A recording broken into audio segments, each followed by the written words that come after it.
and 29 other MLB clubs. High drive, deep left field. Nino left the building. Guerrero lifts one to left field and gone. Oh, Tony, that was a moonshot out there in the right center. Alonso defends his title, the 2021 Derby champion. Join us as we take you inside the baseball universe, from OPS Plus to juiced balls to game-changing moments. We have you covered. Spend your afternoon with us next from the town, only on A's Cast Live. Here's Chris Townsend. Good afternoon, everybody. Welcome to A's Cast Live. As we have had a day off, we have recharged. We are ready to rock as the Oakland Athletics are heading to, well, they're already there, starting a series against the Atlanta Braves down in hot Atlanta, something we don't see too often. And obviously, when taking on the Braves, you got a lot of XAs. I think that's my computer. You got a lot of XAs hanging around. You got Matt Olson. That will be kind of for our fan base, been watching the A's now for the X amount of years. But for the older fans, you got a guy like Walter Weiss that is with the Atlanta Braves on their staff, and somebody you're going to hear today, near and dear to the A's, and will always be a part of the A's family, with Walt Weiss, with Matt Olson. The great Ron Washington is going to be with us today. We got a chance. Wash is always so good. Whenever the commander asks him to come on, always gives us his time, whether it's A's related or, the Braves going through their historic run last year, winning the World Series. Cody, you contacted him multiple times, and he came on with us. Same with Walt Weiss, and their time here in Oakland was magical, and they never forget it. And Wash went out into the dugout, left the clubhouse early, because when we talked to him was what time was it? It would have been 11:30 for us, but it was 2:30 for him. So that would have been way before BP. Yeah, 5 hours before the game, so a couple hours before BP for sure. So we got a chance to talk to Wash. Going to be great. Here's what we got going today here on A's Cast Live. My old college coach, the Hall of Famer Sam Peraro, was my head coach at San Jose State. Recently just put into another Hall of Fame.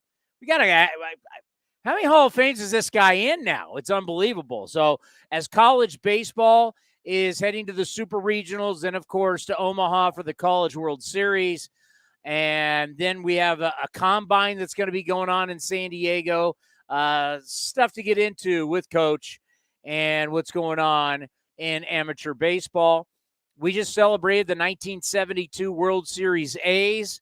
I was very fortunate enough to MC the event with the players and the season ticket holders.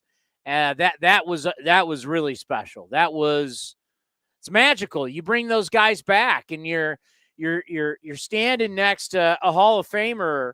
To your left was Raleigh Fingers. Then you look down, it's Vida Blue. It's like these stars from the past, and reliving their greatness, as the A's and the Yankees are the only two teams to have ever won a World Series at least 3 times in a row.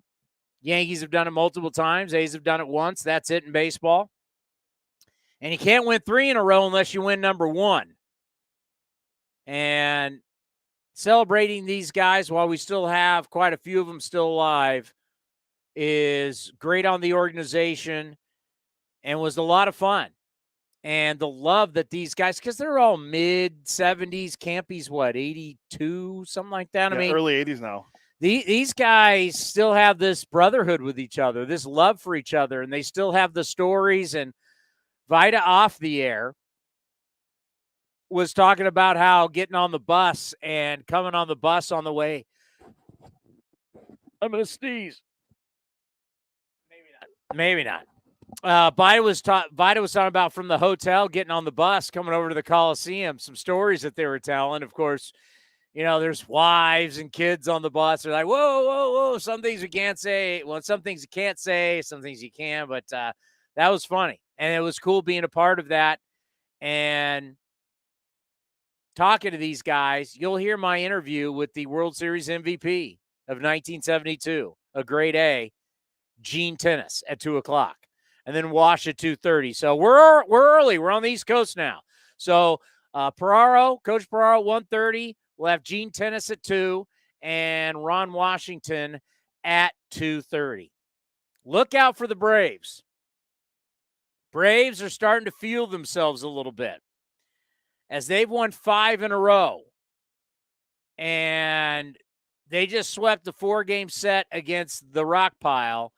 And all of a sudden, everybody, and that's why you just got to, you hate to say you got to let it play out, but you do kind of got to let it play out. Everybody was once again crowning the New York Mets as the champs of the National League. And before you know it, here the Braves are. They've won 5 in a row. Now they're still quite a ways back, but you don't have to win the division. It's nice to win the division. That's the goal. But Mets have won 3 in a row, but Atlanta's won 2 in a row. They've gained 2 games. Now they're 9 games. They were double digits. Now they're 9. I mean, we're just in early June.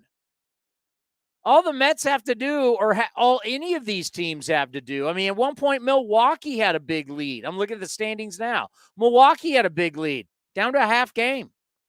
Dodgers, they're going to run away with it for, what would this be, the 10th year of winning in a row? Yeah, but then they ran into the bus known as the red-hot Pittsburgh Pirates and got swept in L.A. And then they I think they won 3 or 4 against the Mets. I can't remember what the number was. They've lost now 2 in a row, and Bob Melvin and the Padres are just 2.5 games back.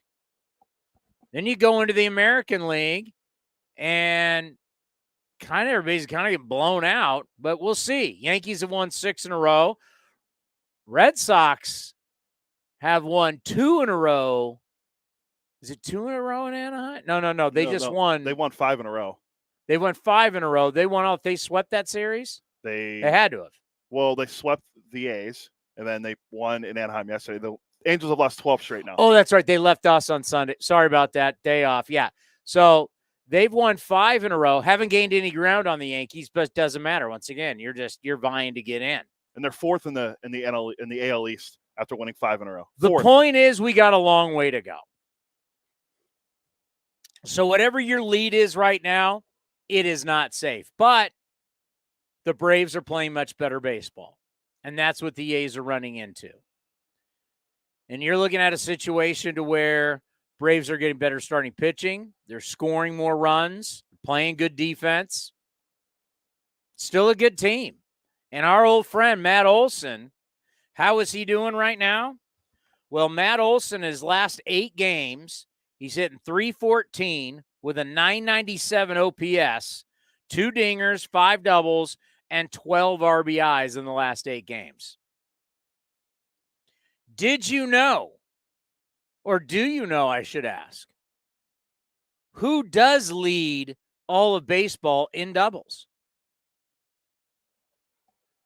I don't. I mean, I knew who did it last year, but I don't know who's doing it this year. What does that mean? I don't, because I know it's not Jamer Candelario again this year. That's who did it last year. Wait, but we're in 2022. What does 2021 mean? I mean, I thought he must, but he's playing for Detroit, and they're not having a good year offensively, so it's not him. Everybody just went, what's he talking about? Paul Goldschmidt. Who's leading this year? What? Who's got the most doubles this year? If it's not 2 years ago, not 5 years ago, not all time. Right now, this year, 2022. If it's tied into the Braves and A's, I'm talking Austin Riley.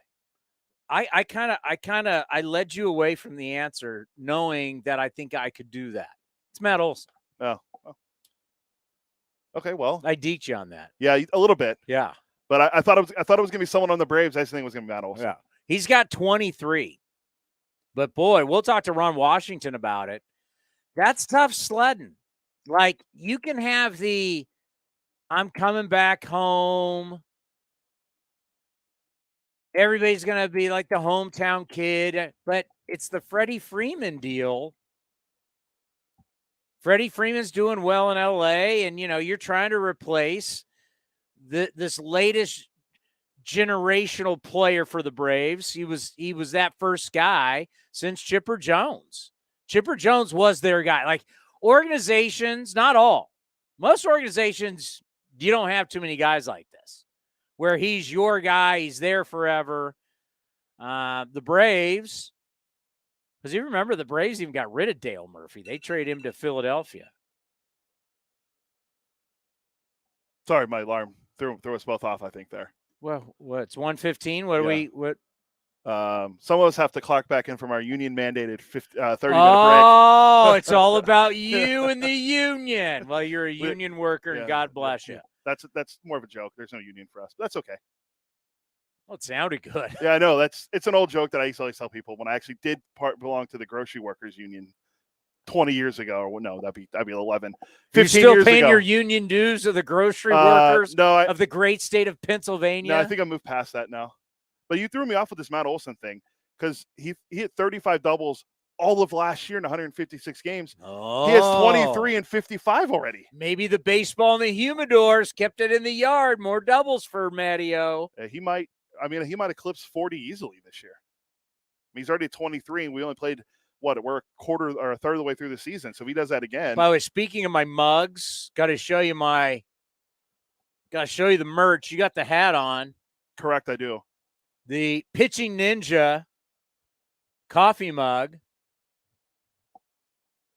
Pretty sweet. Show the red one. It's right there to the right. Yeah.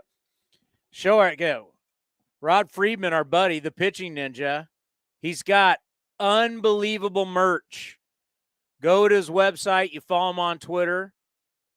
His merch is legit. Look at the hat. The hat's sick. I love the hat, and the other piece that we're representing today is shout out to minor leagues, the Lansing Lug Nuts with the A's logo right here.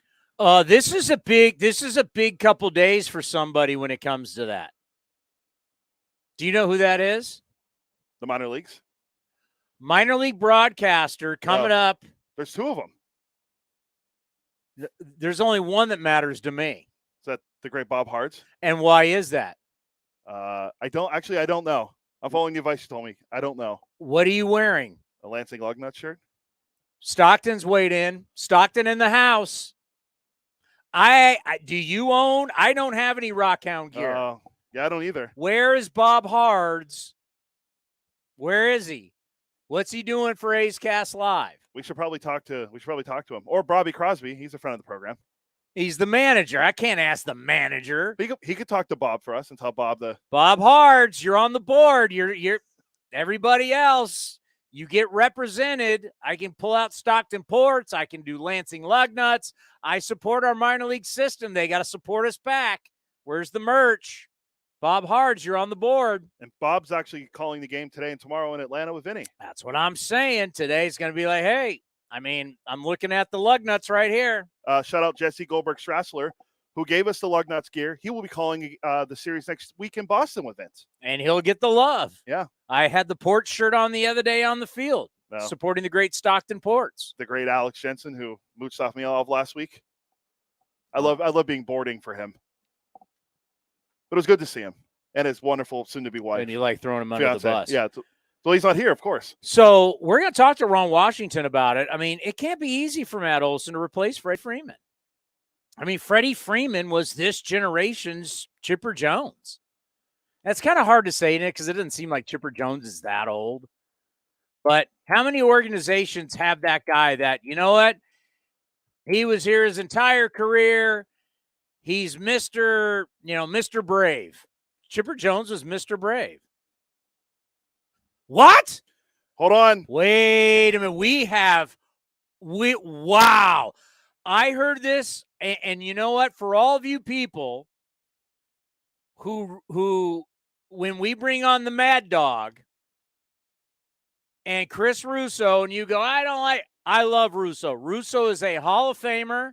Chris Russo is one of the greatest radio personalities, just not sports, but all time. He's in the Radio Hall of Fame. He mentioned this. I brought it up after, crediting Chris Russo, and this has gone down.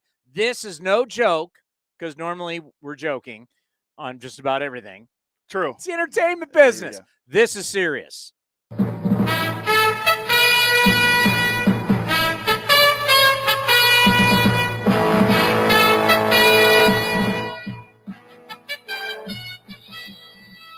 Live from New York, I'm Chris Townsend on the ABC Sports Desk. According to now this is verified, according to the Los Angeles Angels' own Twitter account. Wait a minute. This is from the actual Angels Twitter account. Yes, they have, let's see. And they have their own blue check mark because it's actually the Angel. This is not Friends of the Angels, blog, whoever covers it. This is the actual Angels. Like the A's, we have our Twitter account. This is the Angels Twitter account. I'm just verifying it on my phone as well as the computer to make sure. And yes, 12 minutes ago, there are 1.3 million followers the Angels have. The Angels have relieved Joe Madden of his duties as manager today. Phil Nevin has been named the interim manager of the Angels. Joe Madden out as the manager of the Angels. Wow. Mad Dog brought it up. I've mentioned it a couple times. Why is no one? Have you heard me say that? Not about Madden. I said it in postgame, and I credited Mad Dog going, Mad Dog brought up, that was an interesting point. Why is no one talking about this? If you're going to have Joe Girardi fired in Philadelphia, you're on a complete nosedive if you're the Angels. 12 in a row. You've lost 12 in a row. Is that any good? I mean, it's horrific. Trout was on an 0 for 26 slide until he got a hit, or skid until he got a hit last night. I mean, that's not good. The best player in the sport was struggling. His batting average dropped to like 276 or something like that. Let me give you some numbers, okay? And I wasn't going to, I didn't think we'd go over these, but these numbers are now. Here we go. It's called a pivot, folks. The Halos have been outscored during their 12-game losing streak 78-35. No club has ever lost 12 in a row and made the postseason in MLB history. Do you know that? No, I didn't, but that's good to know now. The Angels have gone 200 consecutive at-bats without a home run.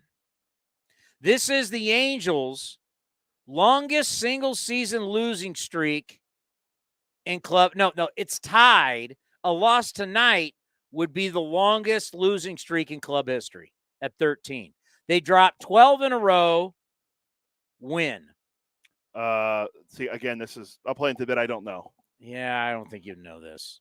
I mean, I have it on our playbook, but I also don't want to just ruin it for you either.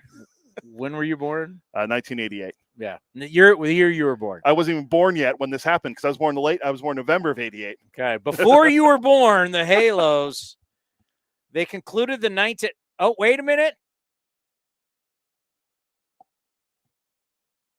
Wait a minute. I think the losing streak carried over from season to season. It did. So it was during your lifetime. Yeah, I did. While I was alive, the Angels did lose 12 in a row twice. Yeah. There you go. Second time. There you go. You know how bad this is? Actually, I don't know. My wife is an Angels fan. So I mean she's not rocking the rally. By the way, you sent me one of the most interesting notes. I have never in my life gotten a text from Cody and then threw up in my mouth. I got a text from Cody and I threw up in my mouth. It was yesterday on this date. In 2000. The Rally Monkey made its debut on the scoreboard in Anaheim. Correct. Yesterday. 22 years ago. And they're still rocking this stupid thing. They've got multicolor rally monkeys. There'll be people like they got seats like where their stands have rails and people people line up, the K's for strikeouts next to them. Right? They line up rally monkeys. It's the dumbest thing it could be if we could say top 10 dumbest things. Maybe that could be a Feldman. Top 10 dumbest things organizations have done in baseball. You could do like Disco Demolition Day or whatever that was with the White Sox. Yeah, there was the burning the records, the Disco Day, whatever that was called. Where and then there was the one day where they had the cheap beer. There's certain days. This has to be on that top 10. 1979, the Disco Demolition Night with the White Sox. Yep. What was the official name? Disco Demolition Night. I knew it was July Disco. July 12th, 1979 at Comiskey in Chicago. Sorry, that'd be the South Side. In the old Comiskey. Yeah. the unveiling of the rally monkey goes down on that. But you think about Joe Madden, and there is an arrogance that has been around him, I think, now for years. Because what we're seeing in Tampa is Joe Madden left, nothing changed. Like Kevin Cash has kept that ball rolling. That's our good friend Kevin Cash. That's good friend Kevin Cash from Sacramento, right? Kevin Cash? Oh no, he's a Florida kid. Yeah, I would say he was born he's born in Tampa. Yeah, never mind. Who's from Sacramento? That'd be the great Dusty Baker. That'd be the great Buck Martinez. Buck Martinez. Okay. He goes to Chicago. They got the payroll. They got the wherewithal. Theo, they're spending money. They win a World Series. They break the curse of the Billy Goat. Curse of the Goat. Everybody celebrates. We saw it in Boston in, 2003? The Curse of the Bambino? Four. Curse of the Bambino broken. Now Curse of the Goat. We're done with curses in baseball. Joe Madden's the talk of the town, even though there was a lot of people, if I remember correctly, who criticized a lot of his moves, and they felt that the Cubs defeated the Indians despite Joe Madden. There were some bad moves in that series, for sure. All right. And then you think you just ended the curse, that you got job security forever, right? Not so fast, my friend, as the great Lee Corso would say. And he's run out of Chicago. And then all of a sudden, there's this huge celebration because Joe's the everyday guy. He lives in Long Beach. He has the house in Long Beach. And he's just a cool guy. I know Korak was telling a story recently about how Joe goes out and plays golf on a Muni golf course. It just goes out. He's a solo. He'll join a threesome. And he seems like a really nice guy like that. Man of the people, it seems. But in a baseball sense, he's been real arrogant. And his decisions have been very arrogant. And his answers to his decisions have been arrogant.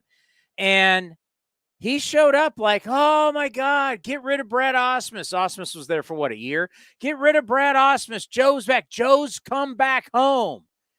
It kind of gives you what Alabama used to do in football, where everybody that they hired as a head coach had to have some type of connection to Bear Bryant. I don't know if you remember that. Talking SEC football right now on A's Cast Live. Can't beat that. But for years, anybody that they would hire at Alabama had to have some type of tie to Bear Bryant. Had to. That they could not get away from that.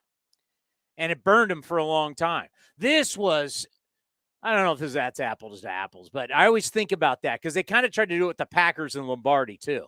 Is that you have this great coach, great guy, wins a lot. Niner fans out there, you know about the Bill Walsh tree. So you want that connection, right? Well, who was the connection to the last time under Mike Scioscia that they won a World Series in Anaheim? Who? Joe. I almost said Joe Girardi. Joe Madden. Look at what camera do I point at? I got to point that way. Joe Madden. Yeah, so you can see us on YouTube, by the way, and on our Twitter account if you're just listening on A's Cast Live. Athletics.com/A's Cast. He was the connection. And I have something for you last night that I don't know if this led into what happened, but this just shows you what was going on in the Angels. Now, this is between Sam Blum, who covers the Angels for the Athletic, and Joe Madden. I keep saying Joe Girardi. They both lost their jobs. They both got canned. Yeah.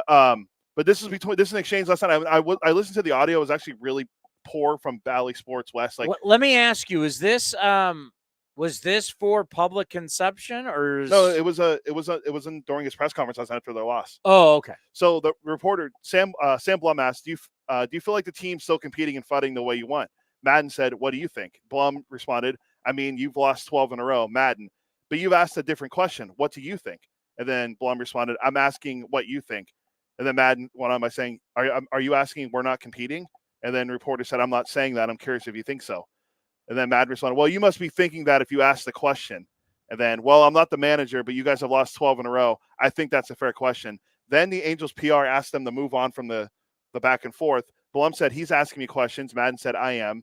And then he said, the reporter, Sam Blum, said, I'm answering them. And Madden responded with, because I obviously think we're playing hard. We're not winning games right now. But I'm not going to denigrate the effort by the guys. I'm asking if you're seeing it because I'm not. And then Sam responded with, I mean, I have not won a World Series as a manager, so I wouldn't ask to be one. And then PR asked him to move on again. And that was it. It was a really, and Madden was snippy with them a little bit. If you have to watch the body language and how he responded, 12 in a row is a big deal. They have a minus 43 run differential during this losing streak. Minus 43 with Trout and Ohtani in your lineup. Now, I think Rendon's hurt again, isn't he? Rendon is hurt. He's on the IL. Ohtani's hitting 171 over the last 13 games. Ohtani, if you want me to go into it later on, Ohtani is a blessing and a curse. I've been saying this. You're building your team around a guy who you're not sure, even to this day, what his work schedule should be. Yeah, they're still running out the 6-man rotation. Yeah, you're running out a 6-man rotation. Finally, you decided to start playing him every day. I mean, he is a marvelous talent, but you're still struggling to figure out, okay, what are we going to do? And like the 6-man rotation, is that working? I mean, we went from a 4-man to a 5-man, now to a 6-man. You need 6 starters? Like, how many pitchers do you need? It's not working. And that was the question. Go ahead, call coach. Okay. And that's the question. How are you going to get 27 outs?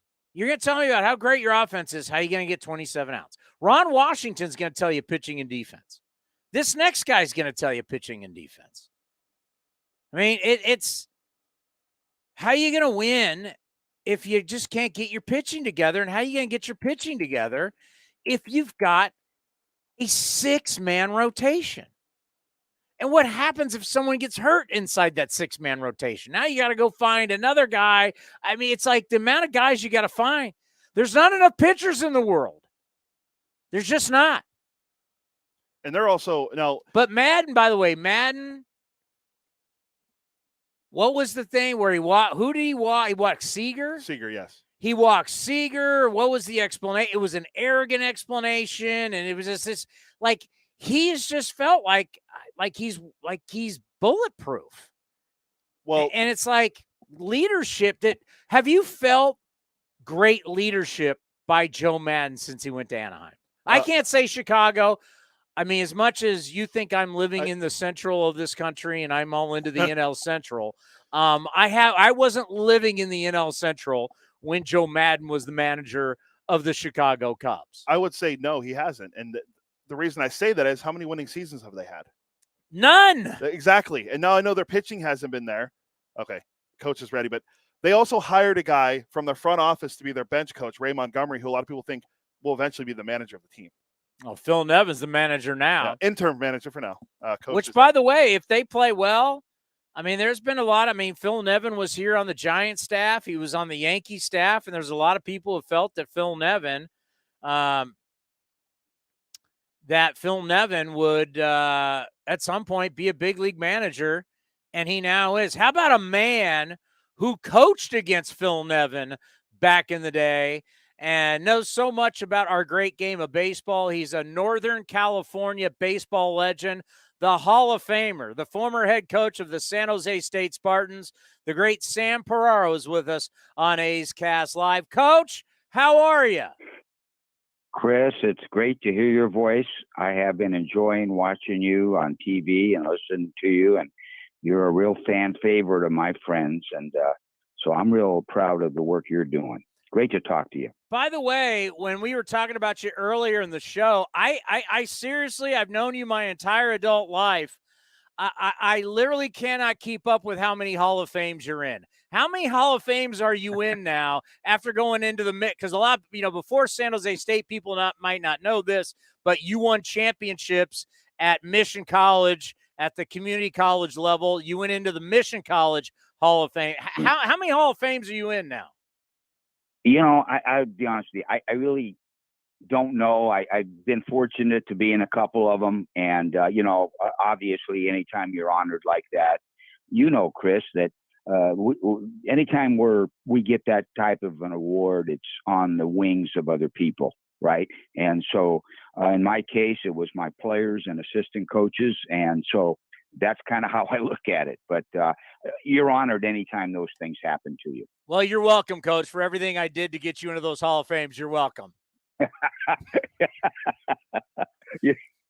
Well, you did, Chris. You can help me. Come on now. Well, one guy.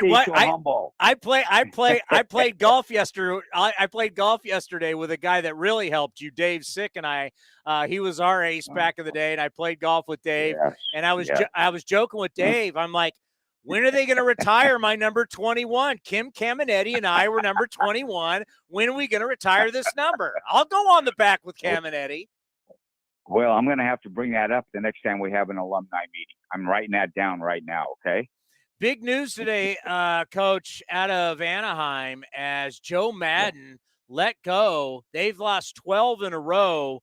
Whenever you have a skid as the leader of the ship, I always say it's the guy that sits at the front of the plane, the guy that sits at front of the bus who's leading the charge.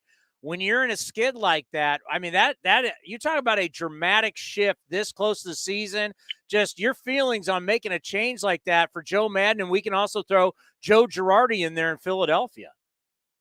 Well, Girardi was feeling the heat. Those guys just at no point during the course of the season were playing at the level that they were supposed to play at. And of course, Philadelphia is a tough town.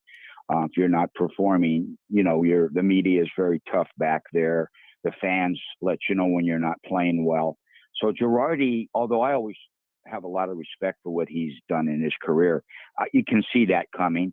Now, this surprises me with Madden, Chris, because I've always looked at Madden as a guy who's a good captain of a ship type guy, a non-panic type guy, trying to keep guys loose together. But when you lose 12 in a row, I mean, that team really looked good early in the season. You had Trout playing well and Tawny, and they look like a contender. But boy, offensively, they've really stopped hitting. And I was surprised they made the move. Nevin is a very capable baseball person. I won't be surprised if he goes in there and does a really good job. Well, we actually brought him up yesterday. Phil Nevin, as a player, people remember, was the number 1 overall pick in baseball, Golden Spikes Award winner. Houston took him number 1. And I remember when we were taking on Phil Nevin and Cal State Fullerton at our yard, San Jose Muni. And back then, San Jose Muni was a pitcher's park. It was tough to hit a lot of home runs there. And this guy, he was the first one to wear Oakley sunglasses. I remember big leaguers were making fun of him. Next thing you know, everybody was wearing them. But he took the greatest BP I had ever seen. And you're sitting there and you went, that's what a big leaguer looks like. You knew right then, like, this guy's a big leaguer. So, and remember, Coach, too, Nevin was the field goal kicker for the Cal State Fullerton football team, too. No doubt about that. In fact, there's a story about Nevin when he was playing football at Cal State Fullerton, and they were driving down in the fourth quarter. I don't remember who the opponent was, but the head football coach was Gene Murphy, who was a longtime coach there at Cal State Fullerton. And he, because he played multiple sports, he didn't know Nevin that well. And he went up to Nevin and asked him what his range was. And, Nevin supposedly told him, hey, listen, cross the 50, just get inside the 50-yard line, send me out there. And sure enough, I think they got to the 35 or 38, right around there. And Nevin went out, clock winding down, and he kicked a field goal that they said could have gone about 65 yards. So he was obviously a great competitor. Pressure did not bother him one iota. I do remember those BPs that you're talking about. We tried not to look at it because, I mean, just the sound of the ball coming off his bat was enough to intimidate you. But what I remember most about Nevin in our series is Augie Garrido had tore his Achilles, and he was coaching from a wheelchair. And Nevin struck out to end an inning, and he threw his bat in his helmet and hit Garrido, who was, he was in a wheelchair. And we all go, oh, good, he's going to take Nevin out. I mean, Nevin's going to get pulled here for throwing his bat. You would have pulled him. If you got hit, you would have pulled him. Well, I would have. You're right, and that's why I'm not doing anything anymore. But I mean, and Garrido, of course, he left him in there. He was smarter than I would ever be. But no, Nevin was. You think about some of those guys we played against. Kotze, he was, I think, a Golden Spikes guy as well. I mean, just tremendous talent and great players. Yeah, there's no question about it. And I still talk to Kotze about that because that was our senior year where, you remember, the great Mark Langston came and talked to us on the field there at Cal State Fullerton and gave us the pep talk, and we went out and beat them when they were number one in the country. Langston still remembers that to this day. Great memory, Chris. That was the Sunday game, and I believe it was Rich Leday that went the distance in that game. And what I remember most about that is, they handled us pretty well the first two games, and they were a great team. I mean, the personnel on that club was unbelievable. And I can remember I decided to call pitches that game, that Sunday game. I said, hey, what do we got to lose, right? And Juan Batula, had been calling pitches. And so you remember Scott Hertler. So I had Scott next to me during that game, and I called every pitch. And Rich Leday, it was like a computer game. Whatever we called, he was throwing breaking balls, 3-1 count. He was throwing his slider, 3-2. And he had everything going that day. And that was a great performance by Rich Leday. I've never forgotten that. You've taken a team to the College World Series, and there's so many rounds now, and now the Super Regionals, which you've done before. What is it like? You've gone through this long season. We have the same thing now at the big league level, right? You got this long season. You got multiple rounds. It just seems like no matter who you beat, you got another round after that, and then another round after that. Just what's it like getting your team prepared? All right, you just got through the regionals. Now you got to do the super regionals. Well, it really helps the home team, the people that don't have to travel. So, for example, Stanford doesn't, they're going to be at home. That's a big help. Oregon State is in Corvallis again. Southern Miss is staying home. Texas A&M. Virginia Tech, Tennessee. Those teams have a big advantage. When we went to the World Series, we went to Waco. We went to Waco, Texas. We spent 5 days there at the Baylor campus.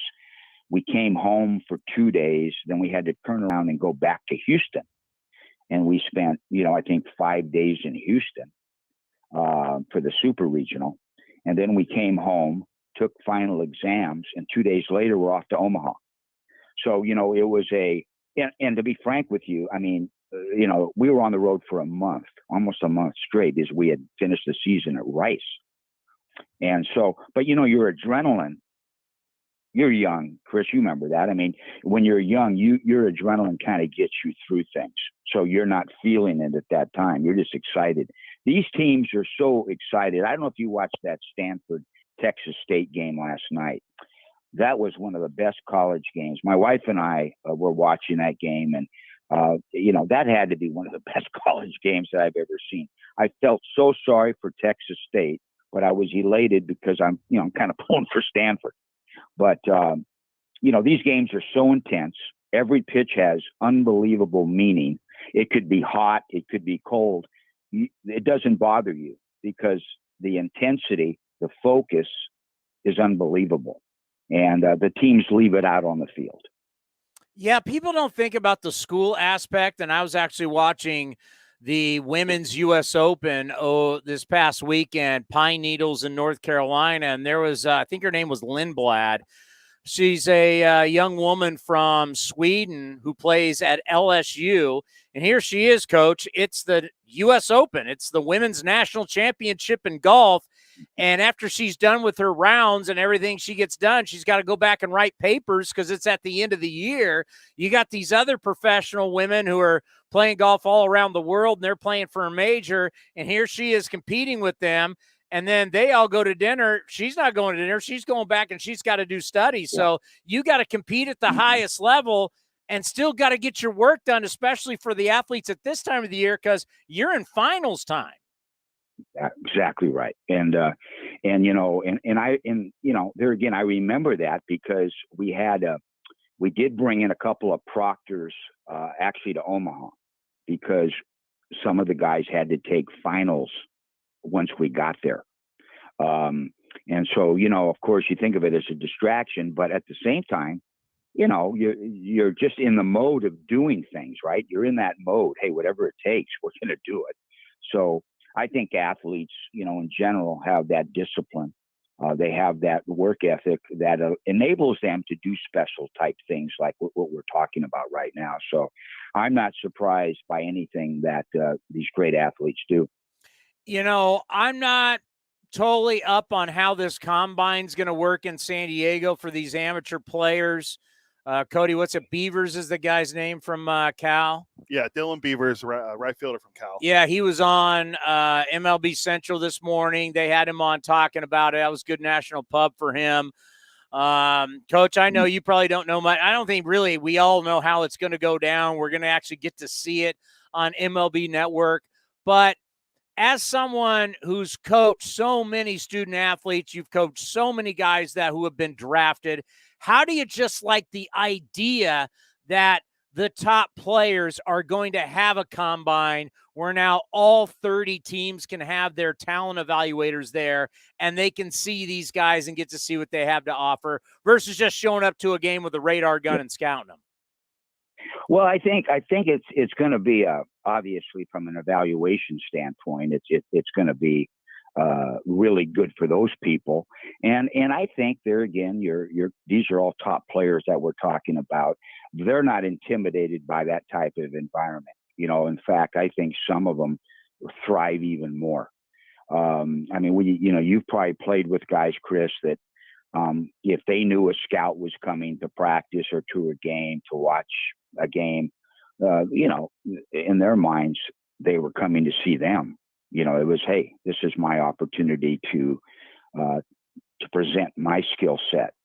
So I think it's great for the evaluators because they're firsthand. They get a chance to focus in and watch every little thing they do, not just what they're doing on the field, but watch them in between. You know, when they're not necessarily hitting or fielding. I know when we recruited, Chris, one of the things we used to do is we'd like to watch. We try to get there early and watch these guys before practice, before a game. You know, what was their routine? What were they doing? Were they helping out, setting the field up, for example? Were they dressed appropriately? How did they, what was their body language? What did it look like? So this is giving these evaluators opportunities, not just watching them perform, but getting an idea maybe how they interact with each other and how they, go about their business from a personal standpoint. Well, how about this? And Cody, I can't remember when we went over this, but it was Billy Beane and Farhan Zaidi didn't go see Mike Trout because the weather was bad in New Jersey. And there was this reputation of all these top guys. If it wasn't Al Leiter or his brother, everybody else who came out of New Jersey wasn't very good, right? So these guys would get drafted high and they weren't very good. So it was bad weather. Beane and Farhan went, we don't need to see this guy. And they ended up taking Grant Green out of USC. I don't know, Grant Green or Trout. So, I mean, think about that, Coach. How many people didn't want to go to New Jersey to see Mike Trout because guys normally from Jersey aren't that great? But if Trout would have gone to a combine, maybe the draft Trout may not be an Angel. Well, obviously the track record of being anxiety is pretty good. But, it's any intel that you get. And I always tell this story, Doug Thurman, when he was my recruiting coordinator, now with the Mets, now with the Mets, he's done very well for himself. And he, after practice on a Saturday, he said, "Coach, listen, we need to go to Pleasanton tomorrow. And there's a shortstop who's a football player. He's a quarterback. His season's over with now. He's going to start working out. And I got an inside tip that he's going to be taking ground balls and nobody's going to be there. So, let's get down there tomorrow morning and see if we can get a head start on this guy." And I said, "Oh, that sounded great." And, so as we start pulling in to the facility, the high school that he was at, there wasn't a parking spot to be found. Okay. It was supposed to be a top secret workout. There must have been 500 people there. And to make a long story short, it was Brandon Crawford. Okay. And of course, he signed with UCLA. Hell, we couldn't even get in the stadium. We couldn't, and we got there early. But my point is that intel comes out when there is word of a good player somewhere, you'll get in your car or getting on a plane and you'll do whatever you got to do to go see that person, because that may be the difference maker in your program. And of course, Crawford, and we did see Crawford work out, and it was mind-boggling.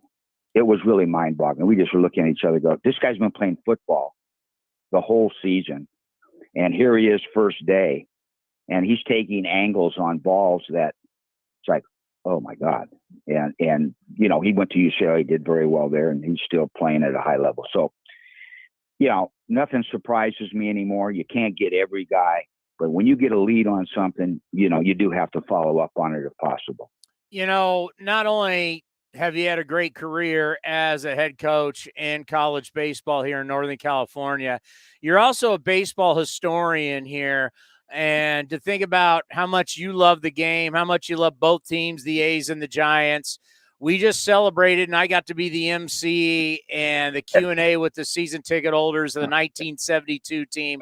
Coach, when you think back of 72, 73, 74, the A's come over from Kansas City. They have this collection, nucleus of young players that then blossoms into one of the greatest runs in the history of the game. When you think back of 72 and the other two teams, what do you think about when you think of the A's? Well, first of all, I think of my roommate, who was Charlie Finley's intern. Okay. And he got us tickets to some of those games. And believe it or not, they weren't sellouts. Okay. They weren't sellouts. So we got a chance to go to the games. He cut out home plate. He in his room, he had home plate. He cut it out of the Coliseum. No, we watched those A's games. I love the A's. I mean, I was a Dick Williams fan. I thought Dick Williams was a great manager. That team they had was scrappy type players. I mean, Sal Bando didn't come to that affair. I was surprised. He was captain of the A's back then, Chris. He was their team captain. And all those guys came up together. They played Rudy, Bando, Jackson, Fingers, Dave Duncan, Dick Green. They all came up through the minor league system. Finley takes a lot of heat for things that he did, but he did a lot of good things. He built that A's team. He was a pretty good scout. He was a talent scout as well. He signed Vida Blue. He saw Vida Blue pitch. He only needed to see him one time. He saw Catfish Hunter pitch. So Finley, to me, is underrated in terms of, what he did to build that run. But it was disappointing to see it break up when when they lost Hunter, I think it was 75 because of a contract dispute. Of course, that prevented them from going on, and they could have maybe won 4 or 5 in a row. I'm not kidding you. To me, they were that good. They won the 3 in a row. I think they could have won 2 more. Yeah, not shocked. I mean, they were just entering their 30s, so they had a little more run. You got one for Coach Cody on the way out of here? Not really. I think we hit everything we wanted. Did you get everything you needed out of Coach Ferraro? I think so, yeah. I was at that Stanford game last night. It was incredible for Texas State to go up 2 runs in the 9th, and then Stanford hit back-to-back home runs, the tie in the bottom of the 9th, and then a freshman walks it off with a single in advance to the Super Regionals this weekend against UConn. It was a great college baseball game. I'm telling you what, and on TV, they really focused on that. Texas State, they stayed in that dugout a long time, and they panned in on that dugout, and the coach they were together talking, and he was crying. I almost started crying watching him cry, because I could almost figure out what he was telling those guys. They laid it on the line for him. They played their guts out. They probably deserved to win. If they would have won that game, they're hosting that Super Regional. They're thinking, hey, we're going to Omaha here. So Stanford took it away in a cruel fashion. And we all know this, Chris, you know this, baseball can be a cruel game. It can be a cruel game, but it's still the best game out there. And, you can't get enough of it. Yeah, let's just not do it in 3.5 hours every night. I'm with you, Chris. Remember this. The starting pitchers, there's too many. It used to be in the old days, it was a 2-hour and 15-minute game because the starting pitcher went the whole way, and the hitters weren't running the counts like they do now. A lot of first pitch hitting back then. So you guys are making outs on the first pitch, and the starters are staying in there forever, and all of a sudden you have a 2-hour and 15-minute game. So that plays a big part in it. Coach, all the bullpen use today, and bullpen and starters, bullpen guys starting games, all that bullpenning stuff. I've been trying to tell people, if there's anyone to blame in the history of baseball, they want all blame the Rays. They need to blame you. You're the guy that started all this. Tuesdays when we had to play like St. Mary's or Santa Clara, we would bullpen the entire game. Forget the Rays. The Rays weren't even in existence then. You were bullpenning before the Rays. We were, Chris, you got a great memory. You really do. And of course, you played a part in that. Although I did start you on some Tuesdays. You beat Stanford when they were, I think, the number 1 in the country on a Tuesday. Number 2. They were number 2. Well, number 2. Okay. And I think you beat Hawaii Hilo on a Tuesday. You went, I don't know how far, you went quite a distance in that game. So you saved us. But no, we broke the games down. We felt that was our best way, on some midweek games, and it did serve us well. Yeah, no doubt about it. And it's like funny. I remember when it first happened, you texted me and you said, yeah, remember we started that. Guilty is called. Well, I say it every time, Coach. I love you to death because you mean so much in my life. You taught me so many different things. And it's what a coach is all about. I mean, you taught me about education, the importance of education. You taught me the importance of discipline because you disciplined me when I needed to be disciplined. You brought me here to the Bay Area. If it wasn't for you, I wouldn't have the wife, the kids, the life that I have, the education, the diploma. So much of it is because of you, and I can never thank you enough. And I know there's a lot of us, not only who played at San Jose State for you, but it's what coaches, whether it's the youth level, the high school level, the college level, what people like you do for people like us, and of course the coaches that you had who inspired you. Coaches mean a lot to us in our lives, and that's why I tell you I love you every single time I see you, because you mean so much. And you do, and I thank you for that. No, listen, you're giving me way too much credit. All those things you're talking about, you did. And you knew when to get serious, when it was time to get serious. Okay. You were a fun-loving guy. You enjoyed yourself. You had fun playing baseball. Our team was better with you on it. But at the end of the day, when it was time to get after it, you did all that stuff. So thank you for the compliments. And coaching, that's why we're there, Chris. We're supposed to help our guys. We're supposed to develop our guys. And that way, in 10, 15, 20 years, when you run into them, you have a good feeling for them. And that's what I do. Anytime I see a former player of mine, big grin across my face and a big hug, because it was like a family situation, and you're in that group. So thank you very much. All right, Coach, be well. Let's have breakfast soon. Oh, I hope so. And thanks for having me. You have a great day now. The great Sam Ferraro, the Hall of Famer, doesn't even know how many Hall of Fames. He's at San Jose State. He's in so many Hall of Fames. It's ridiculous. All righty, good stuff. He's right, though. That game last night was incredible. I mean, I don't go to a lot of college baseball games. I've been to a few this year. Was it as incredible, UCLA coming back from 11? No, that was pretty remarkable. What was that game? Who they playing against? I forget who they beat, but they won 25-21 or something like that. It was a ridiculous. Oregon State, I think it was. Well, they came back down 11. No, down. It was they were 9 down or something like that in the ninth. But that's who Stanford beat in the Pac-12 championship game to win the Pac-12. They beat Oregon State, and Oregon State's good every single year in college baseball. I mean, you look at some of the guys in the majors right now. Adley Rushman, where's he from? Oregon State. They produce a lot of high-end kids. So does Stanford. They have another kid in their draft right now. No, Stanford's been producing guys for Marquez all those years. They won the back-to-back. Well, they went back-to-back World Series. I was in high school at the time. It was 88, 89. They won back-to-back. But, I mean, Stanford has been, well, put it this way. Before Jim Harbaugh, right? Hypotheticals. Controllables. You know about controllables. Yes. You can only control what you can control. That's a great mantra I live by with meditation. Controllables. Stanford won the Sears Trophy, which was to the best athletic department in the country. That means everybody. So all these SEC schools and Big Ten schools, Stanford every year won because they dominate the Olympic sports. Anything from track, swimming, tennis, golf, golf is now Olympic sport, but anything that's not football and basketball, Stanford dominated, right? All the national championships. And then Mike Montgomery, the basketball program, multiple Final Fours. They've been good in football. I mean, you go back to the John Ralston, Jim Plunkett days. Jim Plunkett from San Jose. That was back in the 70s.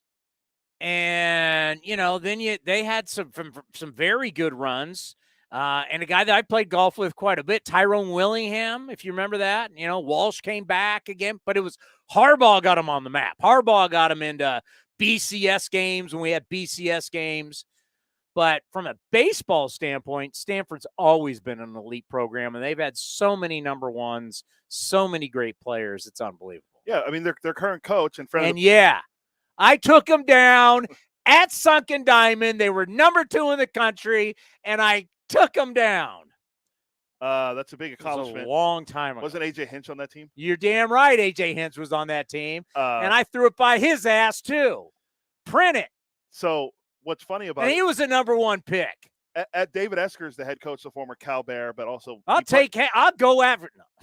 No. Esker was on the World Series team in 87, and they won back-to-back years. Esker was on the national championship team, all tournament team. Coached at Stanford, then went and became the head coach at Cal, and now is back at Stanford. That's not right. You can't go like, I played at Alabama, I coached at Alabama, and then I went and coached Auburn, and then I'm now back at Alabama. You can't go Ohio State, Michigan, back to Ohio State. Whoa. Shots fired there. You can't do that. Yeah. He's done that. Yeah, he's done a great job. I mean, we've seen numerous guys come through the A's that were from the Cal team with the World Series team. Well, Mark Hanna was there the year before, but Marcus Semien was on that team. And by the way, it at one point,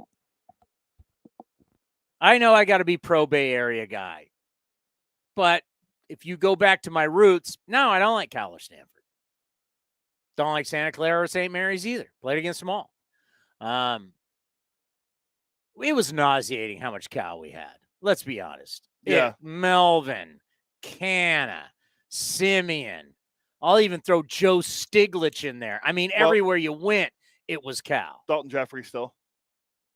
This is before Oh, Dalton yeah. Jeffries. So I'm trying to think if there's anyone. Yeah. Who else was it? It just seemed like we had like everybody was from like the only non-Cal people was Susan Slessor, Stanford, and I was San Jose State. And Brody Brazil, but Brody a lot studios. He wasn't around. Piscotty's Piscotty showed up. He's a Stanford guy. So that helped even out some stuff. Jed's a Stanford guy.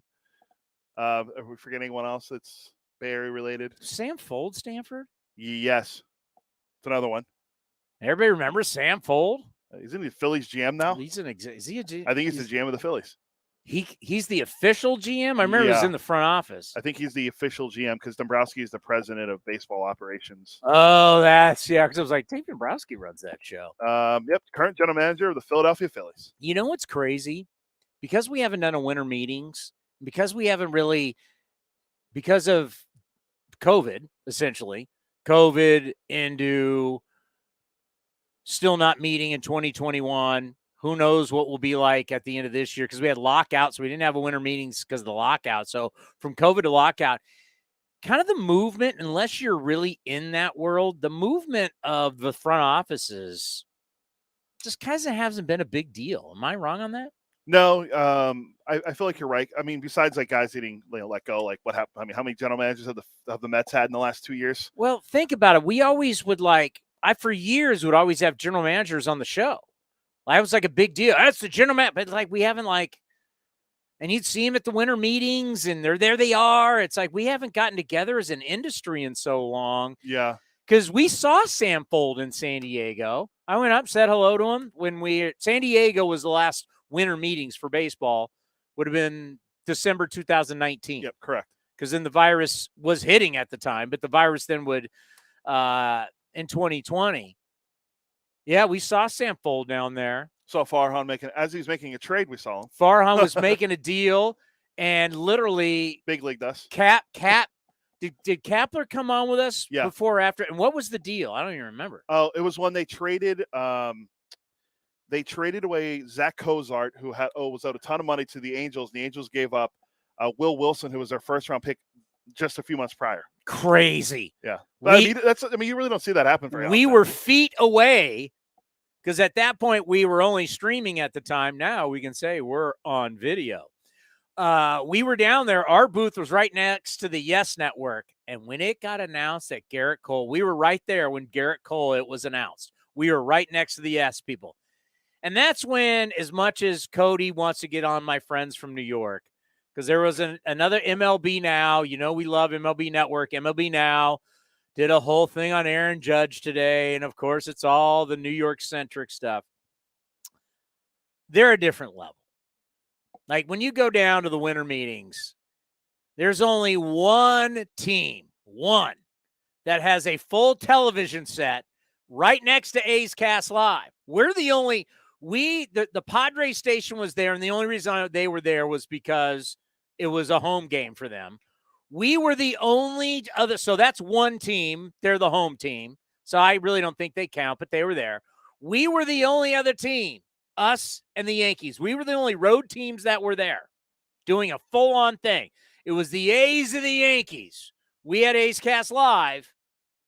They had a full television set. We had our thing like you see here. We had our thing in A's Cast, and we had our deal, and we're there. They had a legitimate television set inside this convention center. It was the full-on Yes Network thing. It was all the cameras. It was all the lights.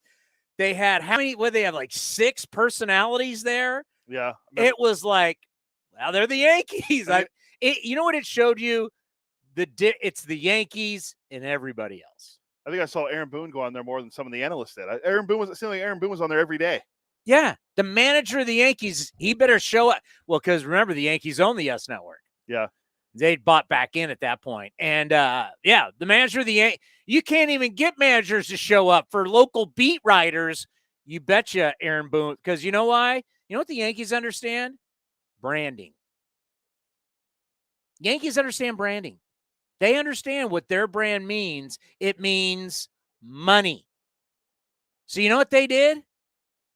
As Cody just said, we're going to pay all this money to have our shows live in San Diego. And they were on multiple times a day. They fired up the machine multiple times a day. Who was there? The old catcher. God, he played for the Padres. He played for the Giants. Flaherty. I think that's right. Jack Curry was there. Meredith Morakovitz was there. There's a bunch of them there, right? They fired up that Yes Network set multiple. We'd be sitting there and they fired. The lights went on, the camera and everything. It's the Yes Network. And you're right. You think Aaron Boone wanted to keep going out there to do it? You got managers and general managers and all these people who do not want to talk to the people who are there covering their team, because everybody's beat writers are there. Everybody's there. They're in the lobby. They're trying to get the stories. You bet your tushy Aaron Boone came out every day to talk to the Yes Network, because they get it. Because the Yankee brand is being watched worldwide. And guess what? You're the manager of the Yankees. You better get your ass up on that set and you better dance every day. Get up there and perform. Let's go. This is a performance. This is a machine. We're at the winter meetings, making deals. What's going on? Because the first couple of times, because that was, I don't even know why you got me all fired up. Plus the coffee's kicking in. The cold deal was late in the meetings. Yeah. So they're bringing on Aaron Boone every day going, what's going on? What's going on? What's going on? I mean, he had nothing to say, and they still brought him. That's where I have the ultimate respect for the Yankees. They treat the Yankees are like a football team. They're like an NFL team. NFL team is always pumping out news every day. Yankees pump out news every day. Everybody else wants nothing to do with their media when they're at the winter meetings. They avoid them like the plague. The Yankees, everybody's getting on that Yes Network set. Where's the winter meetings coming up this year? Do you know? I'd have to look. How much you want to bet the Yes Network will be there? Oh, they'll be there. How much you want to bet there'll be at least 15 Yankee writers there? Well, this is a big one, too, because they could lose Aaron Judge this offseason. Ooh. Maybe it says the winter meetings will be held in San Diego. We're going back? That's easy. Because what was the one I was worried about? Well, the one was in Dallas. It was the 2021 was supposed to be in Dallas. Then there was one in Nashville. Yeah, that would have been fun. Would have been fun. It's just much easier. Southwest San Diego. Boom. All right. This weekend, we honored the 1972 World Series champion Oakland Athletics. He was 25 years old. He wasn't known nationally, but after that World Series, everybody knew the name Gene Tenace, World Series MVP. I caught up with him after the festivities. So it's great to see you again. You look fantastic, and I've got to think a celebration like this is so special to hang out with guys who mean so much to you. This is after 50 years. Yeah, it's good. It's nice to be standing upright, but it's good to see. Which we're missing a few guys, but they couldn't make it, and of course Bando, with his situation, very disappointing and sad. But it's the guys that are here. It's fun to reminisce about some stuff back in those days. Yeah, and we talked about it earlier with all the guys that if you're going to win 3 in a row, you got to win the first one. And just when you think back where you were at your career, thinking about the Cincinnati Reds, and obviously there was a lot of things going on with you, and there was some scares there. So just when you think back of that World Series experience in '72, what was it like? Well, it was a tremendous experience. Unfortunately for me, I was a backup catcher. I didn't become the regular catcher until middle of August. And then I don't know what happened with Duncan and Dick Williams, but anyway, he put me behind the plate, and the rest is pretty much history. But you get out there, I've been here in the bullpen as a backup catcher for 2 years with these guys, so I had a good idea, what we had, and then I just went out there and tried to do my job. Well, your job was pretty good. What was life like after beating the Cincinnati Reds and you having that huge series? It was pretty hectic, as far as, going to different functions and banquets and the rubber chicken circuit. But, that was the main thing. It was the fact that it was really hectic because my phone never stopped ringing, which was a first for me. But it was kind of I enjoyed it, and then once it was over with, and then I got back to getting in shape and getting ready for spring training.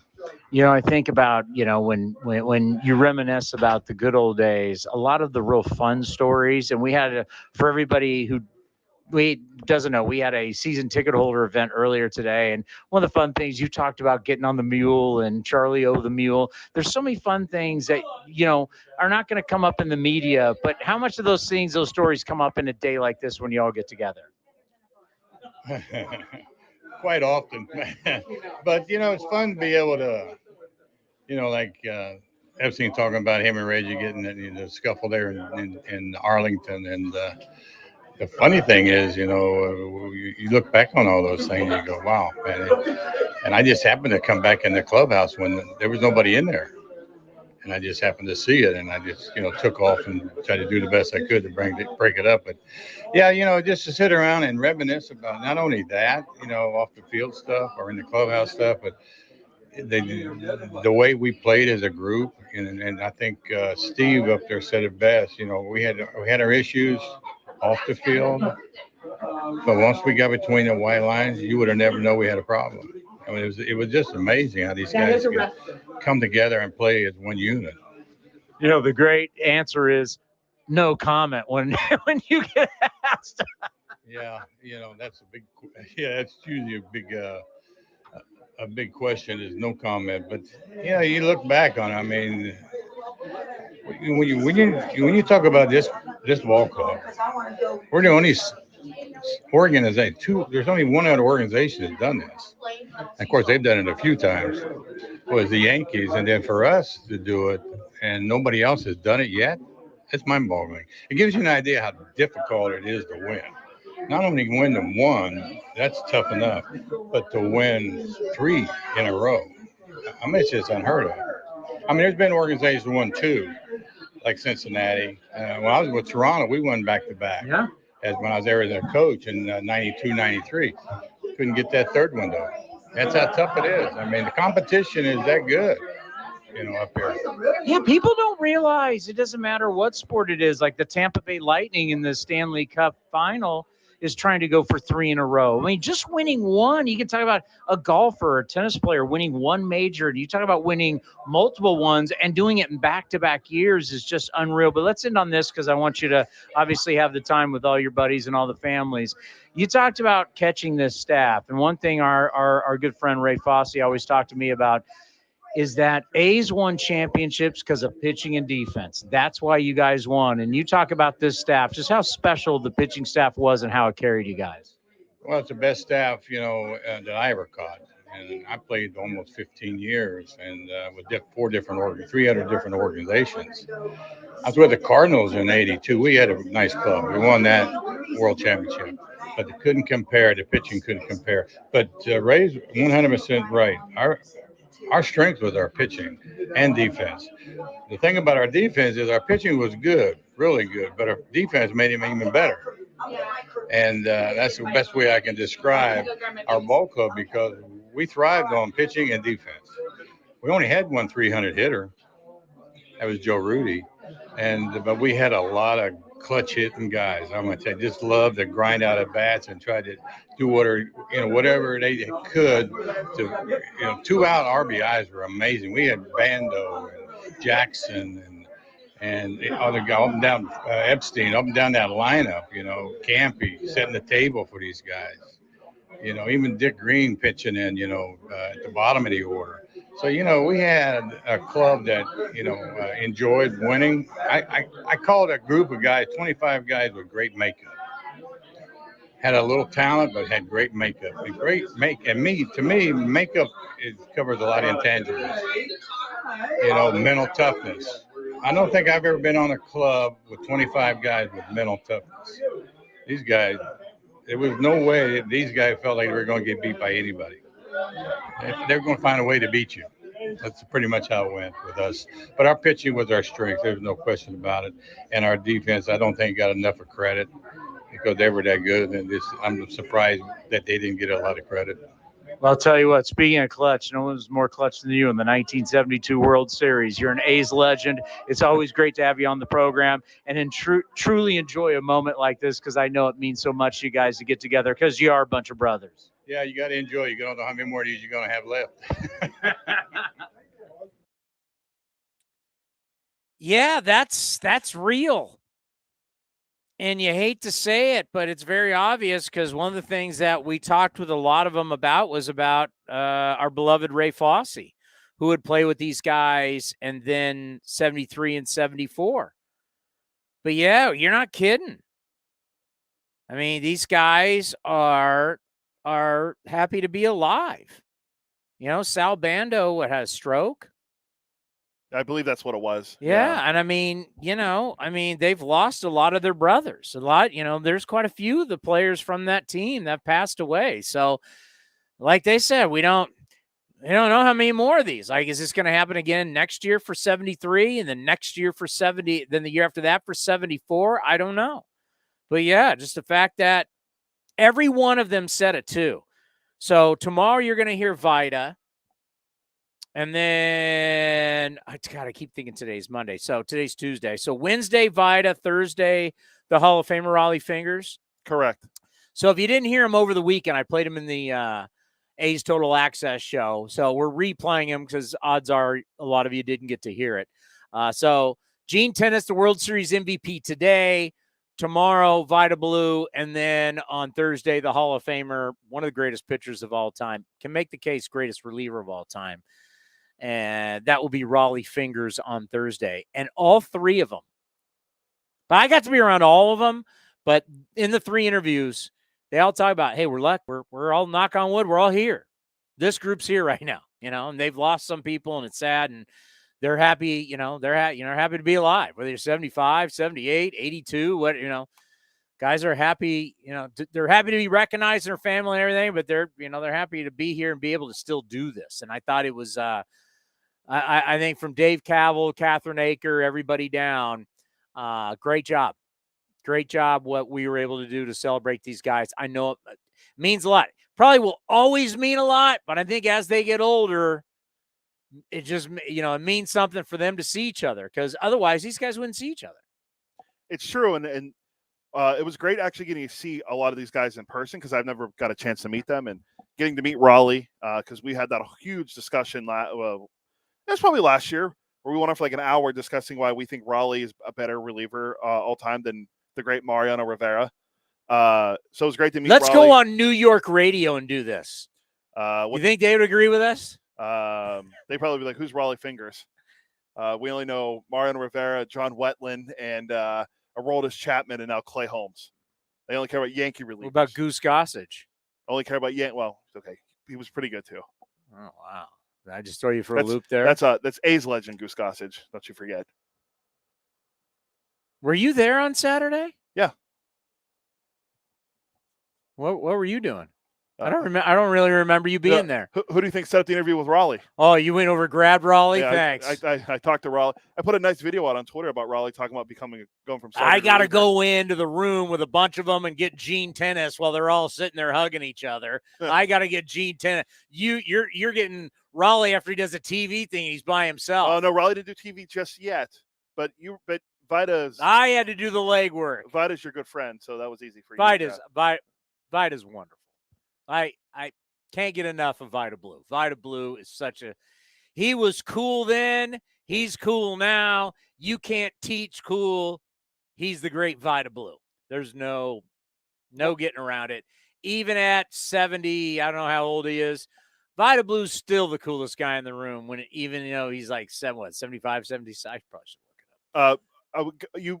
I'll give you this because our fans might not know this, but on this date in 1966, the A's drafted who? The number 2 overall pick. Okay. Am I going to do this for the third inning hit? If you want, why not? Yeah, because Vida, I aged Vida. Excuse me. Vida is 72. He's only 72. He said this multiple times, by the way, during the event on Saturday. I was the youngest player on the team. In 1972, Vida was the youngest of all the Oakland A's. Yeah, he would have been 23. Well, turned 24 that year. And was a rock star. Because remember, 71 MVP, Cy Yeah. Young. He's on every magazine. He was on every talk show. He's going on like Ed Sullivan and doing all those. They used to have these things that were really popular that were called late night talk shows. They still have them now, but nobody watches them. Wow, shots fired to Kimmel and Fallon and whoever else is on late. James Corbin. Is that his name? Corden? I don't know. I don't watch it. He's late. Yeah, that's true. What happened to the days of Conan O'Brien and Letterman? Johnny Carson. Yeah. David Letterman. You're thinking of Colbert. Who did I say? You didn't say Colbert. You said James Corden. He's he does the show. He's the guy that scings as car character. I know he's late. Oh, he's not a part of the prime time. I forgot Corbert's on there. There's the prime time, then there's the guys who are on after the prime time guys. So your generation, you don't even know who Johnny Carson is. I do. You never even heard of him. He was some old guy on TV. Some old guy. Literally, maybe the most popular television guy of all time. You know, he hosted the Oscars, like back when people watched the Oscars, he hosted like 8 times. You know what's fun? His favorite guest? Every star was intimidated by Johnny Carson. Johnny Carson was the man. Do you know who one of his favorite guests of all time is? He had a lot, but go. The great Bob Uecker has been on there more times than most. 40-something times or something like that? It's incredible. Baseball broadcasters on there. Coming up next, we're heading to Hotlanta. We are going to talk to a great Oakland A, and will always be a great Oakland A. Just so happens right now is a nice shiny World Series ring with the Atlanta Braves. The Atlanta Braves. We're talking to our man Ron Washington next, right here on A's Cast Live. The Coliseum has gone by many names, but none better than the Last Dive Bar. Hi, everyone. Ken Korak here, and my friends at Last Dive Bar are helping us celebrate our longtime home. Last Dive Bar has the most unique merchandise for all Oakland baseball fans. T-shirts, sweatshirts, the Ray Fosse line, and my personal favorite, the lights have taken full effect. Visit their website at lastdivebar.com or follow them on social media at Last Dive Bar. All proceeds are invested back into the A's Community Fund and their affiliated charities. Go to lastdivebar.com. That's lastdivebar.com. Some things just go together. Peanut butter and jelly, cookies and milk, Oakland and Kaiser Permanente. If that last one caught you off guard, it shouldn't, because Kaiser Permanente has been helping keep Oakland healthy since our very beginning. And as the official healthcare partner of the Oakland A's, that won't be changing anytime soon. Whatever you may need, you can trust Kaiser Permanente to help keep you feeling your best. Kaiser Permanente. Thrive. Visit kp.org today. What's it like having supersonic Wi-Fi from Xfinity? It's fast, like riding a cheetah fast. Kitty, U-turn please. Unbeatable internet only from Xfinity. Get supersonic Wi-Fi with the new Xfinity 3-for-1 bundle. Unlimited gig internet with a 2-year rate guarantee, a free streaming box, and add Xfinity Mobile. Go to xfinity.com/3for1, call 1-800-XFINITY, or visit a store today. Restrictions apply. Xfinity Mobile requires post-pay Xfinity Internet. After 24 months, regular rates apply to all services and devices. This is Chris Townsend for the Chicken Pie Shop of Walnut Creek. Great news! Our indoor dining is back, along with our beautiful patio dining. Come taste our world-famous chicken pie that has been served in Southern California for 83 years. The Chicken Pie Shop of Walnut Creek has one of the most dynamic menus, plus a full bar. Pot pies, gourmet burgers, sandwiches, salads, flatbreads, and more. Don't forget, we still do takeout and delivery. For all the information, go to chickenpieshopwc.com. That's chickenpieshopwc.com. Humanity has accomplished a whole lot so far. We created penicillin, the automobile, and the internet, not to mention drones, duct tape, and the hot dog. It's all thanks to the power of human connections. And Ring Central's here to make that even easier, more seamlessly and securely, on a platform built to grow your business. Say hello to a whole new way to say hello. Visit ringcentral.com and say hello to possibilities. Ring Central. Message, video, phone, together. Unlock offers and receive exclusive in-game features by downloading the MLB Ballpark app for iPhone and Android today. Plus, get the latest information on game times, schedules, and more. Hey Ace fans, we've got a great deal for you. Get 4 tickets and parking for all Friday night games starting at just $39. Pick from great matchups, post-game fireworks and drone shows, giveaways, and more. Outside corner, ring him up. And Eaton can't believe it. Grab the crew and head to the Coliseum with friends and family any Friday night this season. 4 tickets and parking starting at just $39 for the whole group. Tickets are available at athletics.com. That's athletics.com. If you're looking for a new mattress, Nest Bedding has you covered. Sleep on the same mattress Hall of Famer Ricky Henderson sleeps on. Nest Bedding is a national brand with family-owned prices and service. You can shop at one of their Barrie locations, and all stores are sanitized and safe, or you can navigate their easy-to-use website, nestbedding.com. That's nestbedding.com. Green and gold fans, use the coupon code Oakland, and you'll get 10% off your entire order. Nest Bedding, love where you sleep. Innovation is at the heart of Cal State East Bay, like at our Green Biome Institute, where faculty and students map genes from California's endangered plants, or how we open doors for local entrepreneurs at our Small Business Development Center. From educators to nurses to STEM professionals, Cal State East Bay has real impact throughout the region's neighborhoods, boardrooms, and entire economy. Be part of the innovation. Connect with Cal State East Bay at csueastbay.edu/impact. A's Cast Live continues from the town. Here's Chris Townsend. All right, before we get to Wash, are you ready to promote? I am, and it's actually a pretty sweet hat. Now, we did the AAPI hat for May, but now we have the hat you're going to get on June 17th. Show your pride and celebrate Glenn Burke Pride Night at the ballpark on June 17th.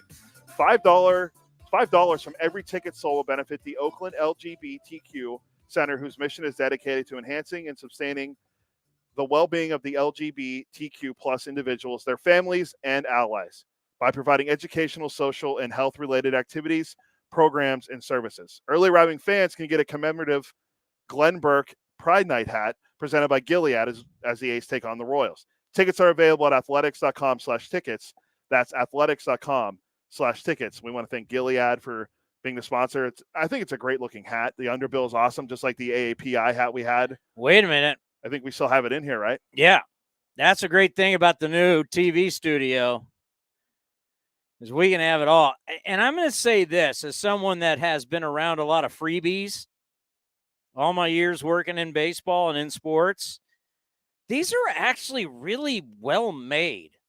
No offense to all the old freebie hat makers, but they were terrible. This is one you're talking about right here. Yeah, that's the AAPI hat that was brought to us by Cal State East Bay. Yeah. The Pride Night hat. Dude, what freebie hat? I shouldn't say freebie hat. What hat you got with a ticket had this kind of bill? Like, they're well made. The old ones fell apart. You're like, kid would take them home. You'd wear them like one day to school and they'd be ripping. Yeah. These things are so well made. I mean, I'm not going to mention who makes them, but I'm going to say you're doing a great job. These are they're nice hats. Yeah. Now, remember, you can get this hat on June 17th as the LA. If you got this one, you'll love it. You'll love this one, too. June 17th, Glenn Burke Pride Night at the Coliseum, brought to you by Gilead. Athletics.com/tickets. That's athletics.com/tickets. Right here. And I think what we'll try to do, because we did it last year for Pride Night at the Coliseum, I'll try to get Billy Bean on. No, not that Billy Bean. Billy Bean without an E at the end of his name. Billy Bean, who works for the commissioner. We talked with him last year. We did a video with him last year. Former outfielder. Now we can put him on video now and actually have it on video on YouTube. So He's a good player. I'll reach out to him and see if he's available to do it with us next week. Yeah, I mean, just talking about being gay and being in baseball and not being able to live the life that he wanted to live and going through all of that and worried about being judged and how people would view him and probably more importantly, whether people would sign him. You know, what he went through. And he wasn't a great player, but he was a good player. He was a terrific athlete. So the problem is when you put in Billy Bean, no matter how you spell it, it comes up our Billy Bean. And by the way, both Billy Beans know each other real well because they played against each other. Yeah. I remember Billy Bean, not the A's Billy Bean, this Billy Bean that works for the commissioner, mentioning, I thought last year about how him and Billy are close and they talk about it all the time. Yeah. Tigers, Dodgers, Padres. I think they were on the Tigers together. Was Billy on that? I remember they were teammates at one point. Drafted by the Yankees. Yeah, it was 88 Tigers. In 1985, he was drafted by the Yankees. And by the way, can you imagine this? Can you just and he played at Loyola Marymount down in Southern California, was in the College World Series in 1986. But I bet his signing bonus when he was drafted by the Yankees felt like $1 bazillion. Signed for $55,000. That's a lot of money. Right? I mean, it's a lot of money to me now, and this is 2022. I mean, you're a college kid and you just got $55,000. Here, sign a piece of paper. Welcome to the New York Yankees. All right, earlier today, we had to get Wash on. Are you kidding me? Ron Washington, one of the great coaches in Oakland A's history. He'll always be a organization favorite. Everybody loves Wash. The fan base loves Wash. Just won a World Series with the Atlanta Braves. They're trying to make it 2 in a row. And he went outside, got in the dugout all by himself. What's the name of their park? Was it Truist Park?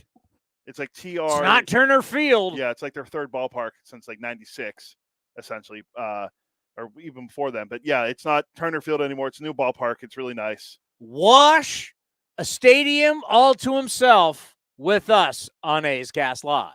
Well, now joining us once again here on A's Cast Live, he's one of the great Oakland A's. He'll always be a part of the green and gold family, but now is with the Atlanta Braves as the A's are getting ready to take on the Braves in Atlanta. Ron Washington is with us. Wash, how are you? I'm doing well. How are you guys? We are doing fantastic. And, I just got to thank for what you guys accomplished, winning the World Series, and now you're getting your mojo back again. That life down there in the South has to be really good. Yes, it is.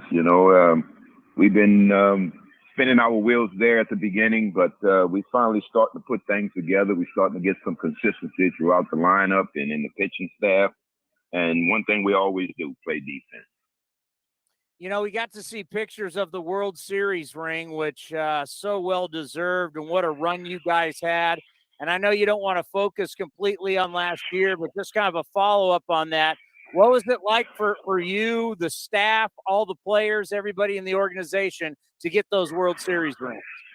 Well, it was a tremendous moment because, I've been to 2 World Series, but it's nothing like winning a World Series. So it was nice. The most amazing thing is how those guys hung together throughout the year when we was trying to get it going. And then once we got it going, we held on to it until the end. And that's really what it's about.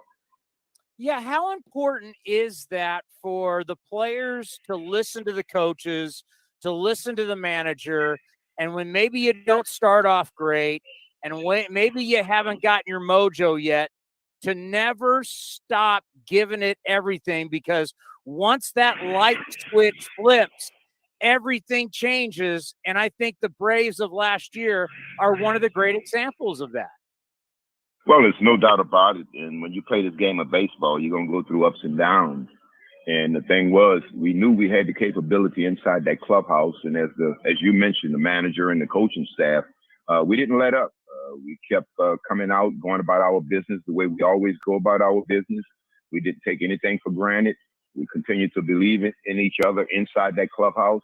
And as you said, eventually, we got our game going. We started playing baseball the way we knew we were able to play baseball, and hoped that we had played baseball that way from the beginning. But, in baseball, you can't predict it. You just got to go out between those lines and perform. And we just kept working at it, and things came together. And like you said, that should be a message to anyone early in the year when things aren't going the way you would like it to go, but you have the capability. Well, everybody, just like last year, we're seeing it this year. Everybody wanted to crown the Mets champs, and all of a sudden you guys have won 5 straight. You're coming off a 4-game sweep of the Colorado Rockies. You've gotten to that 500 mark, and you've gotten to game over it. You've won 5 in a row. I see you're scoring more runs per game, but what's the main reason why the Braves are starting to get hot again? Consistency. We get more consistency through our starting staff. We're getting the consistency out of our bullpen when they come in and They have to do a job. We get more consistency now from more guys in the lineup with offensively. And as I mentioned earlier, we never stop playing defense. So now that we got things going in the lineup with more than two guys, we got 4 or 5 guys now that start to swing the bat the way they're capable of. And now we're starting to get the innings out of our starting pitcher, our starting pitchers, which makes a difference. Now, instead of having to get 5 innings out that bullpen, we might have to get 3. We might have to get 2. And that's what you need when you want to talk about, being consistent through a year. And as you mentioned, the Mets, they're not the same Mets of the past. They will not collapse. We have to play baseball and catch them.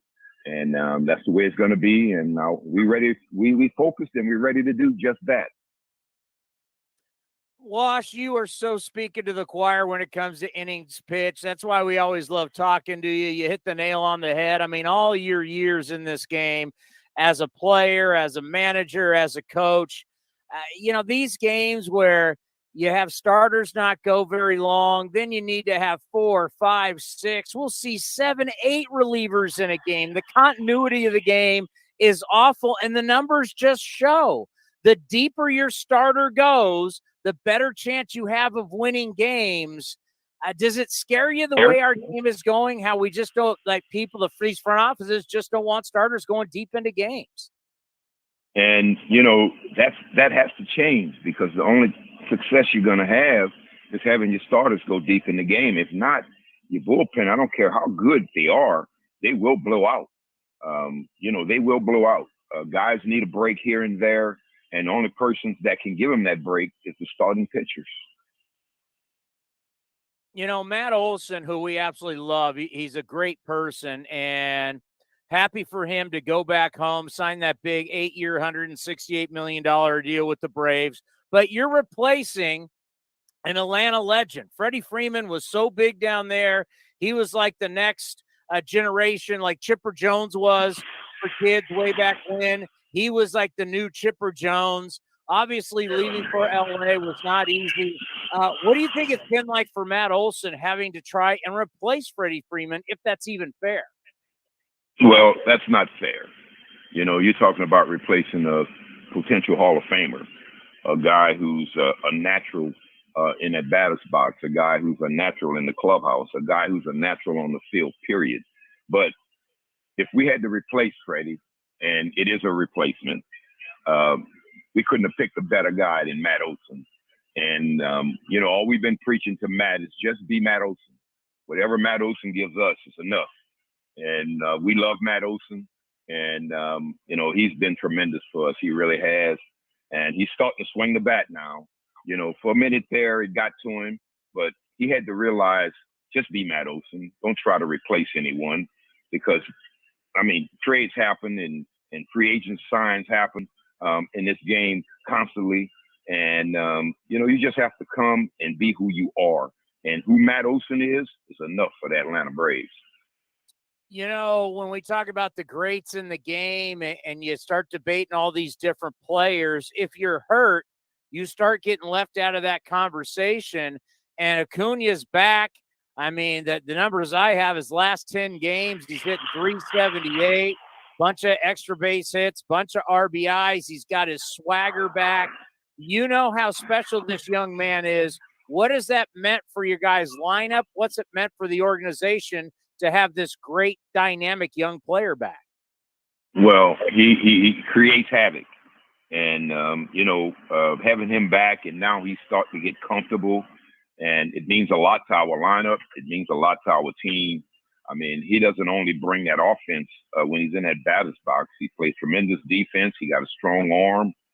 He runs the heck out of the bases. He makes things happen. And we certainly need him, because we don't have what you might call a ton of speed in our lineup, but we do have guys that's capable of doing some things on the base paths, and he's the leader in that part of it. So it means a lot to us, and I know it means a lot to Ronald, because he's like a kid in the candy store right now, being able to be back on the field. Well, you mean a lot to the Oakland A's, and the Oakland A's mean a lot to you. What is it always like when you look over that other dugout and you see that A's uniform, which I know means a lot to you? I just want them to be successful, and when you play the game of baseball, it's not the best team that wins. It's the team that play the best that night. And all I want to do is play better than them the next two nights. But I'm definitely, my heart is always in Oakland. My heart is always there because of the way the fans treated me when I was there, the community, the organization. I owe a lot to them, and I will never, ever forget the Oakland A's. One thing that you'll always be remembered as one of the great coaches in this franchise's history. And I can tell you, Wash, I just was the MC for the 1972 reunion, and they had the team out there.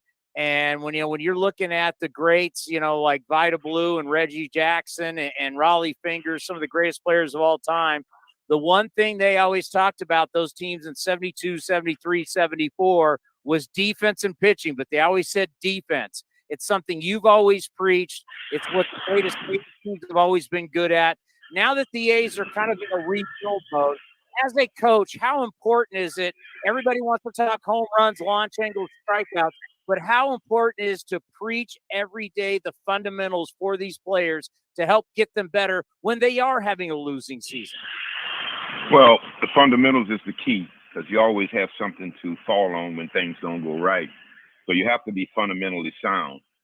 You may not have the personnel sometimes to compete with people, but if you're playing the game right, you're respecting the game, you're respecting yourself about how you go about your business, you'll be surprised the results you can get. And the only problem I have today with our youth is they want sudden results. And results is created by a process. You have to go through a process. And my process has always been, ever since I've been in the game, even when I was with Oakland, let's pitch and let's catch the ball and let's see what happened on the offensive side. We're not making our offense the main goal. Our main goal got to be how well we can pitch the ball and how well we can pick up the outs that are outs. And that's the key right there. And, Oakland always supplied pitching. So they definitely have some good arms. Now the people behind them got to make sure when they put that ball in play as an out, we turn it into an out. And that has to be preached and preached and preached and preached. There's priorities in this game. And for me, it's pitching and defense. Well, you're not going to be able to be here later this summer. We're going to honor a team that you were a big part of, the 2002 A's. Obviously, the win streak.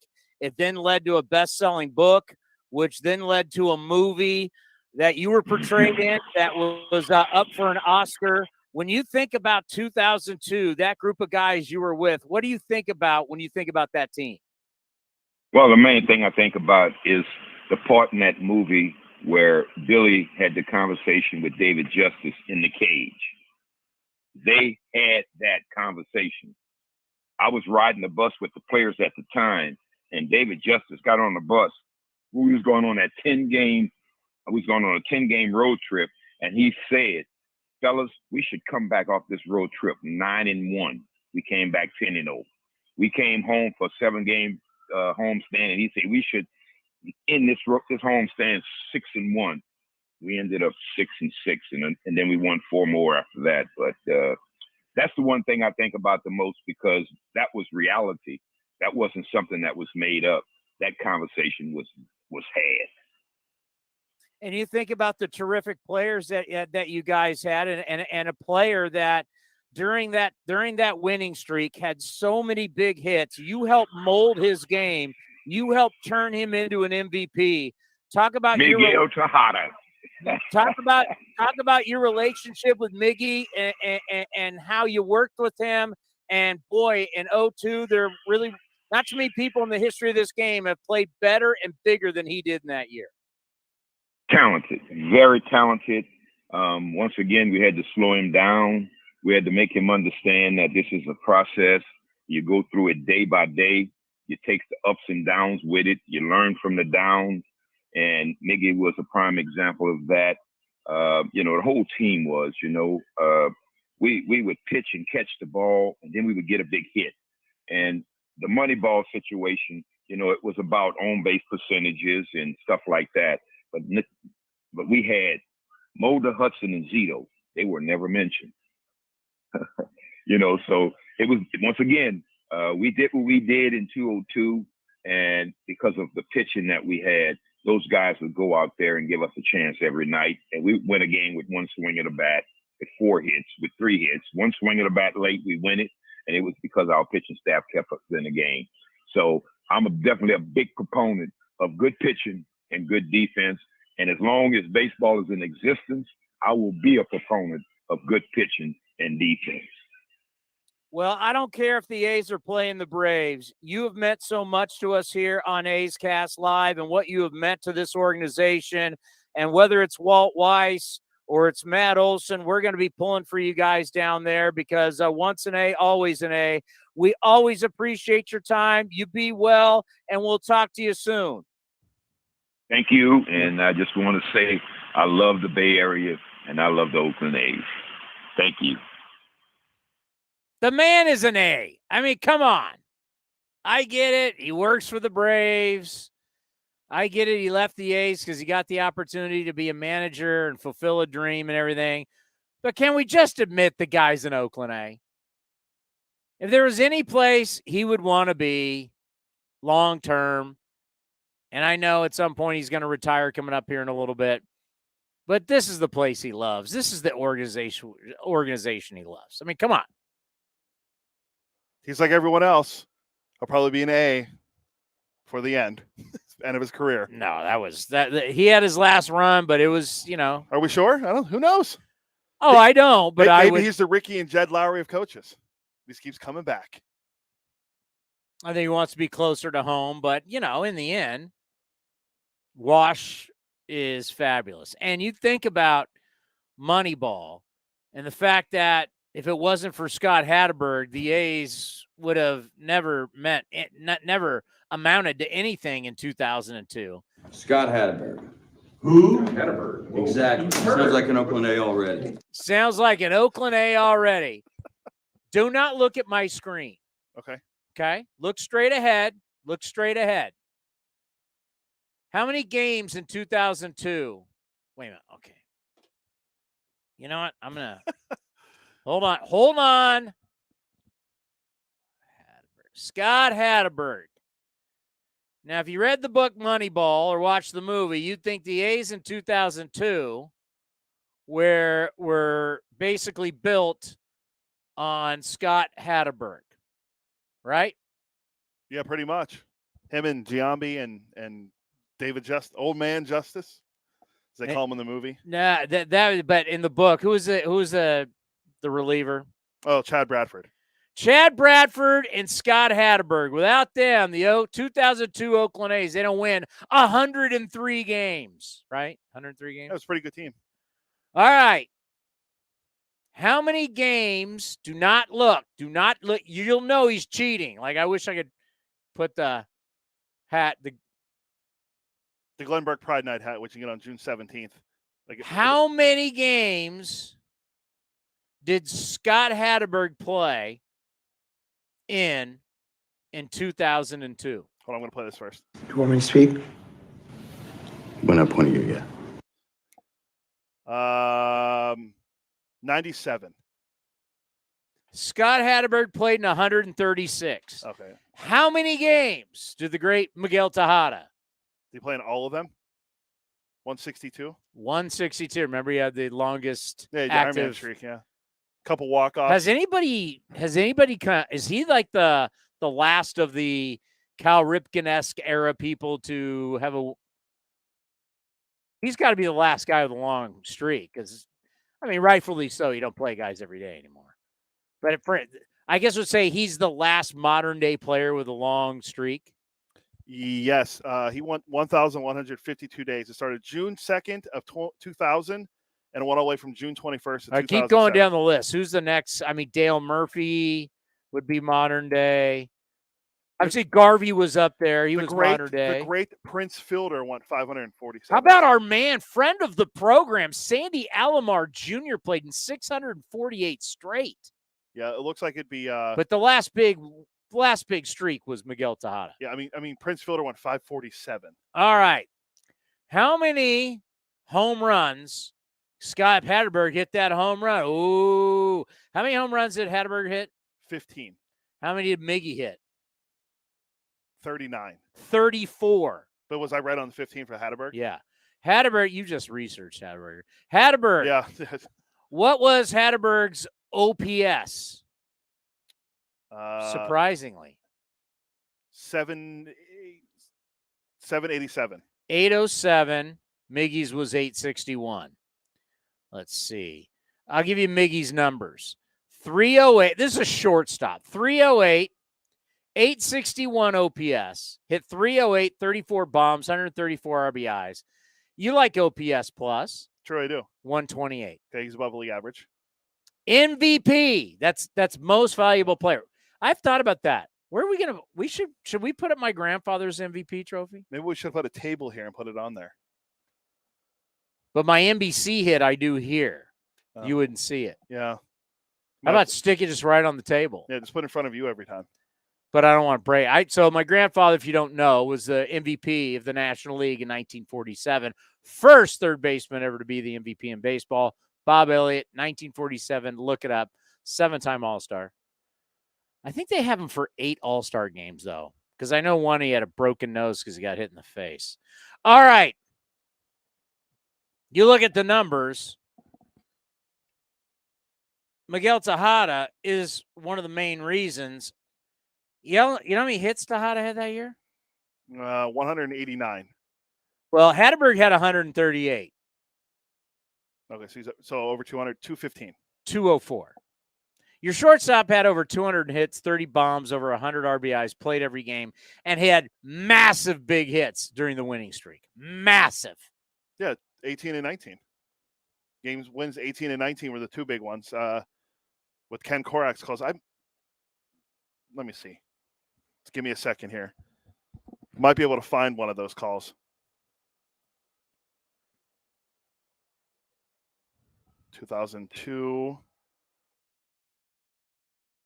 It would have been September, right? Okay, here we go.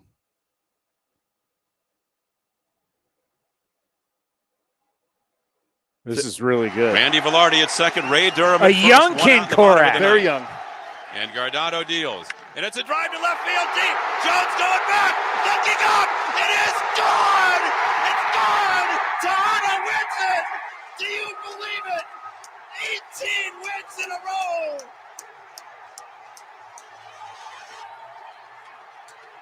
So there's when they won their 18th one in a row, as you heard. By the way, is that as loud for everybody out there as it is in our headphones? Yeah, it was pretty. Jesus. It was pretty loud. And so that happened, and then he had a walk off the next day, I believe, too. Here we go. So they have Sweeney, Tucker, and Ordaz on the right side, and Perez playing at shortstop. And over now at third base is Alicea, and Miguel Tejada is up for the A's. And wouldn't this be fitting? And the MVP chant. 1 out, bases loaded. 2 outfielders, Ibanez and Beltran playing shallow. 5 infielders, 1 out, 9th inning, and a 6-6 tie. Grimsley ready. He deals. And it's a line drive, base hit, center field! Greg Myers scores from third! Tejada wins another ball game. 19 straight for the Athletics. They've tied the all-time American League record. So there's number 19. Do we need to play 20 or? You got Bill King. Paging Bill King. Crazy. Just plain crazy. You got to give me a second. There's multiple ones. And he says to John Madden, get your big butt off the field. Hatterberg has a career home run off Grimsley. He's 1 for 5 when they've matched up with each other. This year, Hatterberg in pinch hitting roles is 1 for 5. 1 for 5. 269 average. Has gone deep a dozen times. Now the pitch. Swung on. There's a high drive. Hit way back. Right center field. That one is gone. And it's 20 consecutive victories for the Oakland Athletics on an unbelievable night when they lost an 11-0 lead and now they win it. Hatterberg is mobbed at home plate. The crowd comes back to insane life.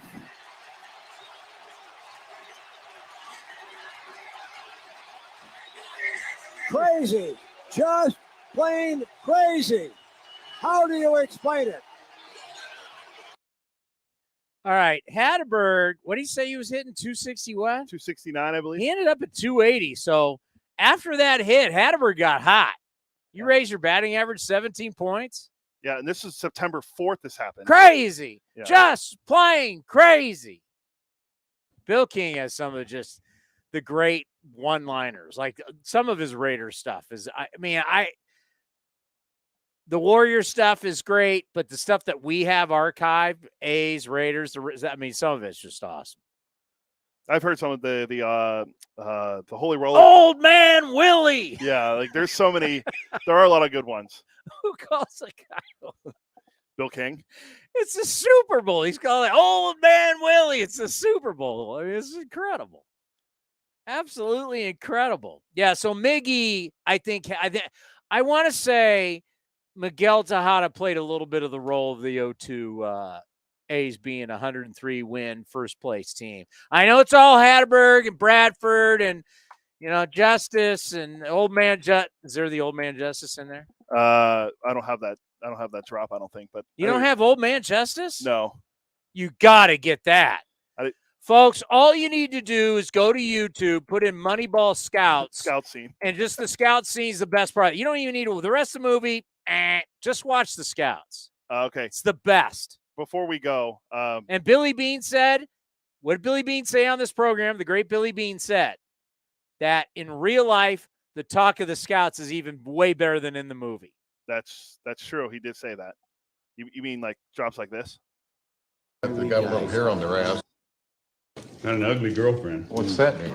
Ugly girlfriend means no confidence. Who's Fabio? You don't put a team together with a computer, Billy. You butchered the first. He throws the club head at the ball, and when he connects, he drives it. It pops off the bat. You can hear it all over the ballpark. What does that mean? This one? I like guys like that. They got a little hair on their ass. Yeah, I mean, when I'm looking at a player, I like a guy who's got a little hair on his ass. Oh, how about this one? Another thing, no more stealing. That's what I do. That's what you pay me to do. No, I pay you to get on first, and I get thrown out a second. This is a process. It's a process. It's a process. And with all that said, you had the big three, and you had Miguel Tejada. Barry Zito real quick.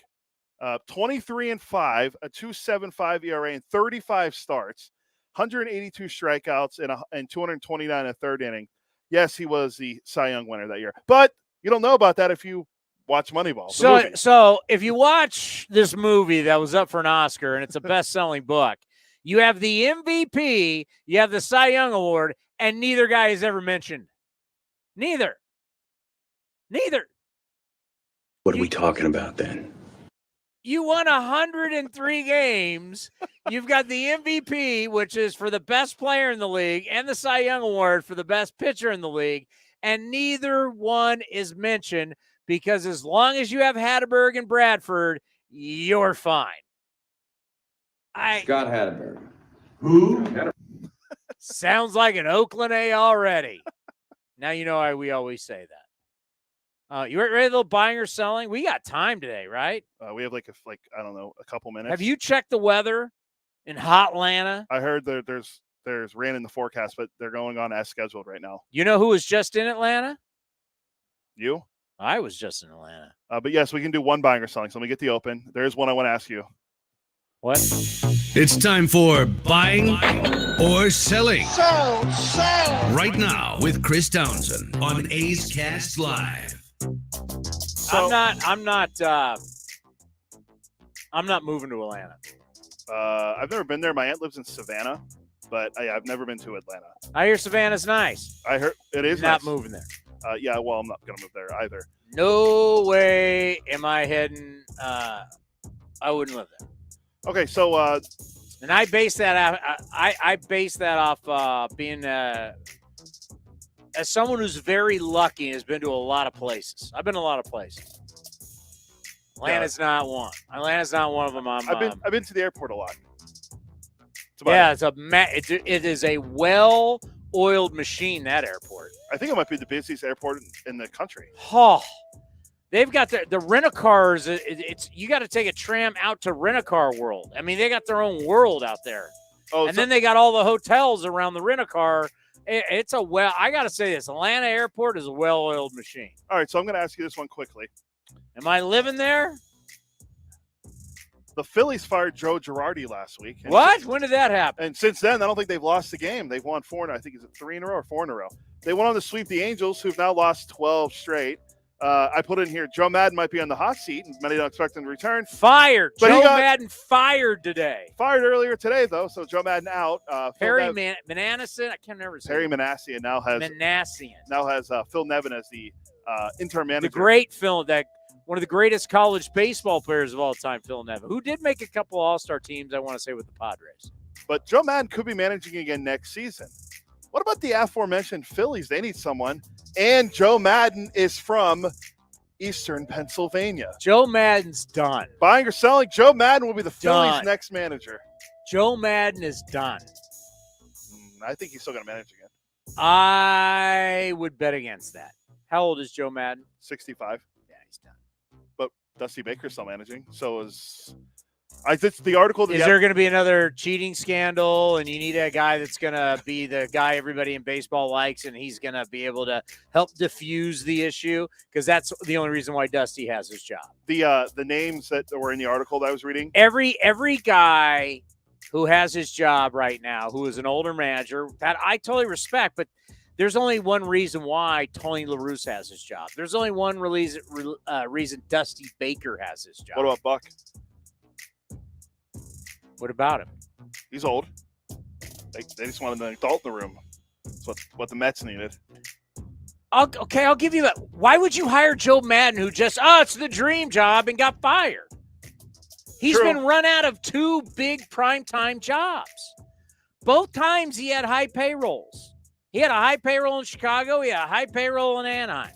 It's not like he was asked to turn the Pirates around. Whoa. Why are you? They're already on their way. Why are you going to hire him? He's not not managing again, I'll bet you. Who would hire him? Well, the list that I saw on The Athletic earlier, they had Madden on there, but they also had who? They had Brad Ausmus on there for the Phillies, also because of his connection with Dave Dombrowski. Yeah. Also, Mike Scioscia, because Scioscia's from Pennsylvania as well. I don't know. I mean, if you want to hire, How old is Joe Madden? 65. I would have swore he's even closer to 70. I'll just double check, make sure that he is 65. Joe Madden is, sorry, my mistake, 68. Yeah, that's what I was like. He's closer to 70. This is it for him. And you know what? Good for Joe Madden that Joe Madden is going to ride off into the sunset and made a ton of money. And he's had a great baseball career. Yes, he won a World Series. He ended the coast of the GOAT. There you go. But I don't think he manages again. And by the way, how old is Buck Showalter? 60. I think he's 65. My age just turned 66. I think I got their ages confused. Yeah, He's 66. Yeah, he just turned 66. And by the way, we'll see. He hasn't won anything yet. True. Buck Showalter is a great builder, but he's never technically won anything. Yeah, he built the Diamondbacks. And he's good at he built the Yankees. Yeah. Before Joe Torre, it was Buck Showalter building that thing. Buck Showalter knows how to build a minor league system. He's just not the guy that you say, we're going to tell you what to do and manage these 25 guys. It's now 26. Buck knows how to help you build your minor league system. I mean, he's actually pretty brilliant it's almost like he'd be the ultimate consultant. You bring Buck in to, look, the D-back. He built the D-backs. He's the one that built the organization. And they eventually won the World Series. So I think he'd be a great consultant. Now, he just wants to be a field manager. But I don't know. What do him and Joe Madden share in common? Buck Showalter and Joe Madden? Yeah. There's a specific stat that they share in common. No idea. They both are the only managers to ever walk a guy with the bases loaded. Buck did it to one Barry guy Bonds. was Barry Bonds, the other guy's Corey Seager. Whoa. Joe Madden did it to Josh Hamilton as well. Our left-handed batters. That's how they're tied together, in my opinion, the rest of my life. Will somebody give him a job? I don't know, but maybe he goes back and becomes a consultant with when's his birthday? When does he turn 69? No, not till February. So next year, if he was hired, he'd be 69. So let's say he takes a year off, then he's going to be 70. I doubt he'll manage again. Yeah, I think the consultant role maybe. Cashy brings him back. Good feel-good story for Tampa. Remember, there was this debate, and we have this debate all the time. Old school, new school. Can you do the analytics? It's not even analytics. Can you take the technology and do it with the old school teaching? Can you do both? And he claimed he could. Obviously, it didn't work. I mean, you're getting fired from having Trout and Ohtani. And Rendon. Well, you never really had Rendon. Yeah, he never plays, but he's on the team. And by the way, as you're leaving, Trout and Ohtani are really struggling. Yeah, I mean, that's a tough way for him to go out. 12-game losing streak. And when it was celebrated, oh, he's back. Someone that was on the staff last time we won the World Series. Oh, everything's fixed in Disneyland. He was walking down Main Street, arm in arm with Mickey and Minnie. Welcome back home. Of course, I'm embellishing. And he's like, where's Walt Disney? I mean, he was coming back to save Orange County. He was like the king of Orange County. Remember when he got hired? Yes. Yes, they're really not the Los Angeles. By the way, and they're going to do the Los Angeles theme Connect jerseys, which makes me want to throw up. They're Orange County. Orange County is not Los Angeles. I just remember his press conference where he said, we got a good bunch of dudes in the front office. He's so, for his age, he's so hip and cool. He is. I'll give him that. I don't know, man. I think he's kind of arrogant, and it caught up with him. No, I read the exchange when him and Sam. And I'm wondering how does he? And one of the true great strengths of Bob Melvin is being able to manage up and manage down. You got to manage down to the players, but you got to manage up to the front office and the owner. Can you do both? Right? The difference between Mark Jackson. Oh, I'll take it to the Warriors. Steve Kerr and Mark Jackson. Mark Jackson couldn't manage up. He was awful at it. Where Steve Kerr's brilliant at it. Got to be able to manage up and manage down. We don't know. Obviously, managing up didn't work in Chicago. Something happened. Yeah. Well, remember, when you hire David Ross, you're not hiring a puppet. So they moved on from him, had no problem, and then now the Angels have moved. How long was he even manager of the Angels?